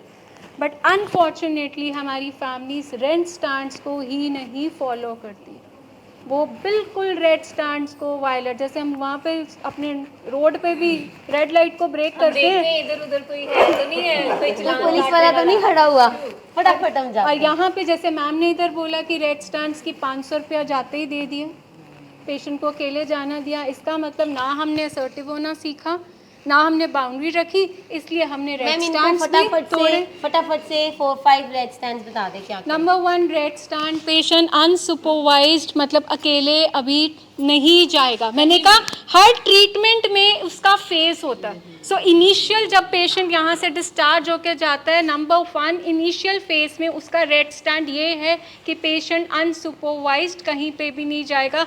नो अनसुपरवाइज्ड मूवमेंट्स कि उसका दोस्त आया, आपने बोला कि मैं, हाँ मैम घर के बाहर ही तो है, चाहे वो 20 साल का है चाहे वो 50 साल का है, ये भी बात मैं क्लियर कर दूं, ठीक है। क्योंकि हमें ये लगता है कि हमारी तो उम्र बहुत ज़्यादा है, अब आप लोग साथ में रहोगे तो फिर कैसे लगेगा, हम कटिंग कराने भी जाना है, काम पे भी जाना है। सो ये नहीं, रेड स्टैंड जो हम देते हैं बिल्कुल भी अनसुपरवाइज, जैसे मैम ने बोला है, कहीं पे भी ट्रीटमेंट के एकदम बाद जब तक रेड स्टैंड्स हम आपको फॉलो करने के लिए बोलते हैं, दैट मीन्स कहीं पे भी वो अकेला नहीं जा रहा, चाहे जो मर्जी उम्र है। एंड प्लीज़ इस चीज़ को देख लीजिए, जैसे लाल बत्ती हमेशा नहीं रहती है, वो येलो में चेंज होती है और फिर हरे में भी आती है। तो इनिशियल जो सेकंड फेस आएगा तो नेचुरली आपको येलो स्टैंड्स मिलेंगे, but let's stick to the first, पहले रेड लाइट को तो फॉलो करें। नंबर 2 रेड स्टैंड है कि पेशेंट को अभी आप पैसे नहीं देंगे। ये जितने भी रेड स्टैंड्स हैं ये बिल्कुल प्रिस्क्रिप्शन में दवाइयों का काम करने वाले हैं। इस ट्रीटमेंट में ऐसे ही है, अगर आप शुगर का इलाज कराते हैं तो डॉक्टर क्या कहते हैं कि मीठा मत खाना, उसी तरह हम आपको क्या इंस्ट्रक्ट कर रहे हैं कि पेशेंट को अभी अकेले और उसे अभी पैसे मत देना। That's the second red stand. Number 3 is कोई मूड ऑल्टरिंग सब्सटेंस, जहाँ अपने खुद से कोई सेल्फ मेडिकेशन नहीं लेनी। अब मूड ऑल्टरिंग सब्सटेंसेस में क्या आता है, हम एनर्जी ड्रिंक भी नहीं ले सकते, कॉफ़ी भी नहीं ले सकते, कैफीन वाली हम कोई ड्रिंक्स नहीं लेंगे। हम टबैको बिल्कुल अलाउ नहीं करेंगे, जो कि हम फैमिलीज अक्सर कर देते हैं, कई फैमिलीज कर देती हैं। चलो मेजर ड्रग नहीं ले रहा, अगर कभी कभी टबैको लेता है चलो हाँ कर देते हैं, कभी कभी सिगरेट लेता है तो हाँ कर देते हैं।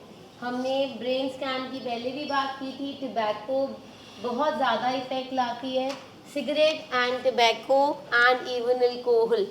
जो कोई हेरोइन लेता है और उसकी फैमिली कहती है कभी कभी अल्कोहल ले ले, तो वो क्या करेगी, पेशेंट को वापस वहीं पे लेके आएगी। वो गेटवेज हैं पेशेंट के लिए, उसके लिए नो कहना है मतलब कहना है, ये बहुत इम्पॉर्टेंट है। And even ma'am self medication, self medication. अब हम देखिए, हम आपकी एक टीम है, आप जब मर्जी हमें कॉल कर सकते हैं, कुछ भी प्रॉब्लम है अपने आप से जाके दवाइयाँ। हमें ना बहुत बार क्या होता है कि पेशेंट या फैमिली कहते हैं वो जी केमिस्ट के पास गए थे उसने कोई खुली दवाई दे दी। नो, कोल्ड हो गया, बॉडी एक बिल्कुल भी नहीं। ट्रामाडोल, पेंटाडोल, ऐसी कुछ दवाइयाँ होती हैं जो पेन किलर्स होते हैं, जो हमारे लिए नहीं बने हुए। या ਤੁਹਾਡੀ ਦਵਾਈ ਨਾਲ नींद नहीं आ रही सी ਤੇ ਮੈਨੂੰ ਮੇਰੇ ਡਾਕਟਰ ਨੇ नींद वाली गोली ਦਿੱਤੀ ਸੀ ਤੇ मैं ਇਹਨੂੰ ਦੇਤੀ। ऐसा बिल्कुल नहीं करेंगे हम। घबराहट हो रही सी, मेरी दर्दां लग पई सी ते इस करके मैडम मैं ये दवाई केमिस्ट तो ले आया। वी आर 24/7 अवेलेबल, आप हमें कॉल कर सकते हैं। अभी कुछ दिन परसों ही हमारे पेशेंट को वॉमिट्स आई, ठीक है, पेशेंट को फीवर आया, immediately mother called us and took that, मतलब एक ओपिनियन ले लिया। सो उस तरह से आपको इस चीज़ का ध्यान रखना है। Next is no slippery places, no slippery friends. Slippery places कौन कौन से हो सकते हैं? हाँ जी,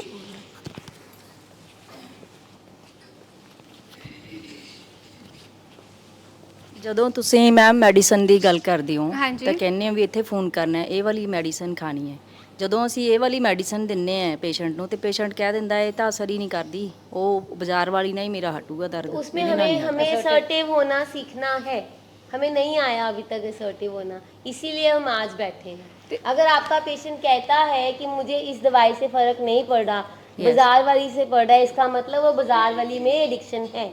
तो उसमें आपने असर्टिव होना है। आपने कहना है अभी गाड़ी पकड़ो, अभी हॉस्पिटल चलते, और चाहे अगर वो आधी रात हो। और अगर हम हाँ कर देते हैं, इसका मतलब नंबर 1 कि हमने डिजीज कॉन्सेप्ट को समझा ही नहीं। पहली स्किल, जी पेशेंट उस दवाई का क्यों कह रहा है? क्योंकि वही सेम दवाई पे he is doing well here. जब अंडर ऑब्जर्वेशन है हमारे, सेम दवाई पे हम उनको घर पे भेजते हैं, ठीक है। अगर यहाँ पे कोई तकलीफ नहीं आ रही, घर जाके आ रही है, इसके तो बहुत सारे मतलब निकलते हैं ना, या तो उसको क्रेविंग हो सकती है या उसका मन कर रहा है, ठीक है। सो आप फ़ोन पे बात कर सकते हैं, और अगर फ़ोन पे हल नहीं निकल रहा, जैसे मैम ने बोला, विद इन नो टाइम, बिल्कुल कोई टाइम ना वेस्ट किए बिना आप यहाँ आ जाओ। बहुत इम्पॉर्टेंट है कि खाली नशा शराब चिट्टे का नहीं होता, मेडिकल नशा, प्रिस्क्राइब ड्रग्स का, ट्रामाडोल, टपेंटाडोल, इन सारी दवाइयों का भी, कफ सिरप्स का नशा होता कि हमारे पेशेंट्स ढूंढते हैं, हमारे पेशेंट के लास्ट कफ सिरप्स। और जो मैम कह रहे हैं 24/7, वी आर एक्चुअली अवेलेबल 24/7। हमें 2 बजे रात को भी कॉल आती है, मतलब हमें 3 इतने- बजे भी आती है, वी अटेंड द कॉल। हमारे सब काउंसलर्स के, डॉक्टर्स के, सबके नंबर्स, हमारे हेल्पलाइन नंबर्स, ऐसा हो ही नहीं सकता कि कोई एक जाना फ़ोन ना उठाए। आप मतलब देखिए 6 नंबर्स लेके जाएंगे, हो ही नहीं सकता कि एक आपका फ़ोन ना उठाए। हो सकता है एक ने नहीं उठाया होगा, दूसरा तो उठाएगा आपका फ़ोन, इमीडिएटली वो आपको कॉल बैक करेगा, रिवर्ट करेगा। So coming back, slippery places, slippery places क्या होने वाले हैं? मतलब चिकनी जगह, चिकने लोगों के साथ, चिकने समय पे। चिकने समय में इंसान क्या करेगा? फिसल जाएगा। जैसे पोचा लगने का टाइम होता है तो हम कहते हैं अभी चिकना है ये, है ना, अभी स्लिपरी टाइम है, अभी मत चलो। मतलब चिकने हाथों से आप वो ग्लास पानी का पकड़ेंगे, क्या होता है? फिसलेगा। सो इम्पॉर्टेंट है कि चिकनी जगहों, क्लब्स, जो उसके अपने पार्टीज़ हैं, वेडिंग वाले जो कोई ऐसे अभी स्पॉट्स हैं, पैलेसेस हैं, अभी वहाँ पे उन फैमिली फंक्शंस पे जहाँ पे अल्कोहल ड्रग्स होंगे नहीं जाना। स्लिपरी फ्रेंड्स, स्लिपरी रिलेटिव्स, घर पे ही अगर इजी अवेलेबिलिटी है तो नहीं देखना। और चिकना टाइम, सबसे ज़्यादा चिकना टाइम आपको कौन सा लगता है? टाइम पूरे दिन में कौन सा टाइम? अगर मैं कहूँ सुबह से इवनिंग का टाइम। तो इवनिंग का टाइम सबसे ज़्यादा चिकना है। इवनिंग का टाइम, या इक्वली हम लगा ले अर्ली मॉर्निंग का भी, क्योंकि वो ऑपरेट ही कई लोग मॉर्निंग में सबसे पहले उठ के करते हैं। फ्यूल होता है ना उनके हाँ, लिए। फ्यूल होता है, वॉशरूम तक नहीं जा सकते। मॉर्निंग वॉक के बहाने बहुत वो अर्ली हाँ। टाइम पे पेशेंट्स पे क्योर करने निकलते हैं। So no slippery places, no slippery friends, no at slippery time. Next. और फ़ोन का यूसेज, अगर हम 5 कर रहे थे रेड स्टैंड, सो फ़ोन का यूसेज हम अभी नहीं देंगे। This is one of the biggest red stand जो आप लोगों को फॉलो करना है, क्योंकि फ़ोन में नंबर्स भी हैं, सोशल मीडिया भी है, बड़े सारे फ्रेंड्स के कोई स्टेटस डाल रहा है, कोई कुछ कर रहा है, सो वो सारे ट्रिगर हैं। सो अभी उस स्टेट में हमारा लव्ड वन नहीं है जहां वो इतने सारे ट्रिगर्स पर को हम फोन मैनेज दे कर देते पाए। हैं, नॉर्मली हम फोन दे देते हैं। हम सारे रेड स्टैंड्स हैं जो फॉलो नहीं कर पाती हैं फैमिलीज, पैसे भी दे देते इनको हैं। हमें फॉलो करना है। चलो क्विकली हम नेक्स्ट स्टेप पे आए। अब अटेंडिंग सपोर्ट ग्रुप मीटिंग्स, इसके बारे में हम बात कर चुके हैं, शेयरिंग के बारे में भी बात कर चुके हैं। जैसे हमारी सैटरडे मीटिंग होती है, अभी ना पिछले इसमें बताया गया था स्लिपरी टाइम में, दिन का टाइम कौन सा स्लिपरी है, शाम का। जो लोकल हैं वो शाम के टाइम पे मीटिंग में आ जाए हॉस्पिटल में, वो टाइम हमारा निकल जाएगा फिर। और जो नहीं है लोकल, वो घर पे टीवी पे, स्मार्ट टीवी पे हम ऑनलाइन सेशंस देखें। जितना हम सेशंस अटेंड करेंगे उतनी हमारी भी क्लियरेंस होएगी, हमारे लव्ड वन की भी होएगी। ठीक है जी। Next is connection with the therapist. ये सबसे पहले टूटता है, सबसे पहले टूटता है, बाकी चीज़ें बाद में होती हैं। हम आपस में सलाह करके ही आते हैं, है ना, हम आपस में सलाह करके आते हैं, फ़लानी तरीक को शादी आ रही है वहाँ जाके हम ये बोलेंगे और उनको बोलेंगे नेक्स्ट फॉलो अप आप ऐसे मत रखना, ठीक है। So it's always your connection with us, with the team, कि हम कौन सा एक ऐसा रास्ता निकालें जहाँ पे एटलीस्ट कोई नुकसान ना हो। अभी मैम ने बात की थी ना कि जब हम आते हैं तो हमारा इशू क्या होता है, जो आप कहोगे, जैसे आप कहोगे, जिस तरह से आप करोगे, कुछ देर बाद हमारा क्या हो जाता है, ऐसे कैसे, ऐसे कैसे, ऐसे कैसे, अब हम काम भी ना करें, हम जाएं भी ना, वो ऐसे कैसे हो जाता है 3 महीने 6 महीने बाद। फॉलो अप में गाड़ी में आते आते आते इतनी ब्रेन वॉश, इतना ब्रेनस्टॉर्मिंग हो जाती है कि भाई थेरेपिस्ट एग्जिस्ट कहाँ करता है थेरेपी में। We are that team leader. Again coming to the point, this disease is cunning and baffling. तो मैं तो अपने लव्ड वन के सामने बोलती हूँ, मरीज की बात नहीं सुननी, क्योंकि मरीज की मर्जी बीमार है। अगर आप ये समझ जाएंगे तो फिर हम सक्सेसफुल हैं।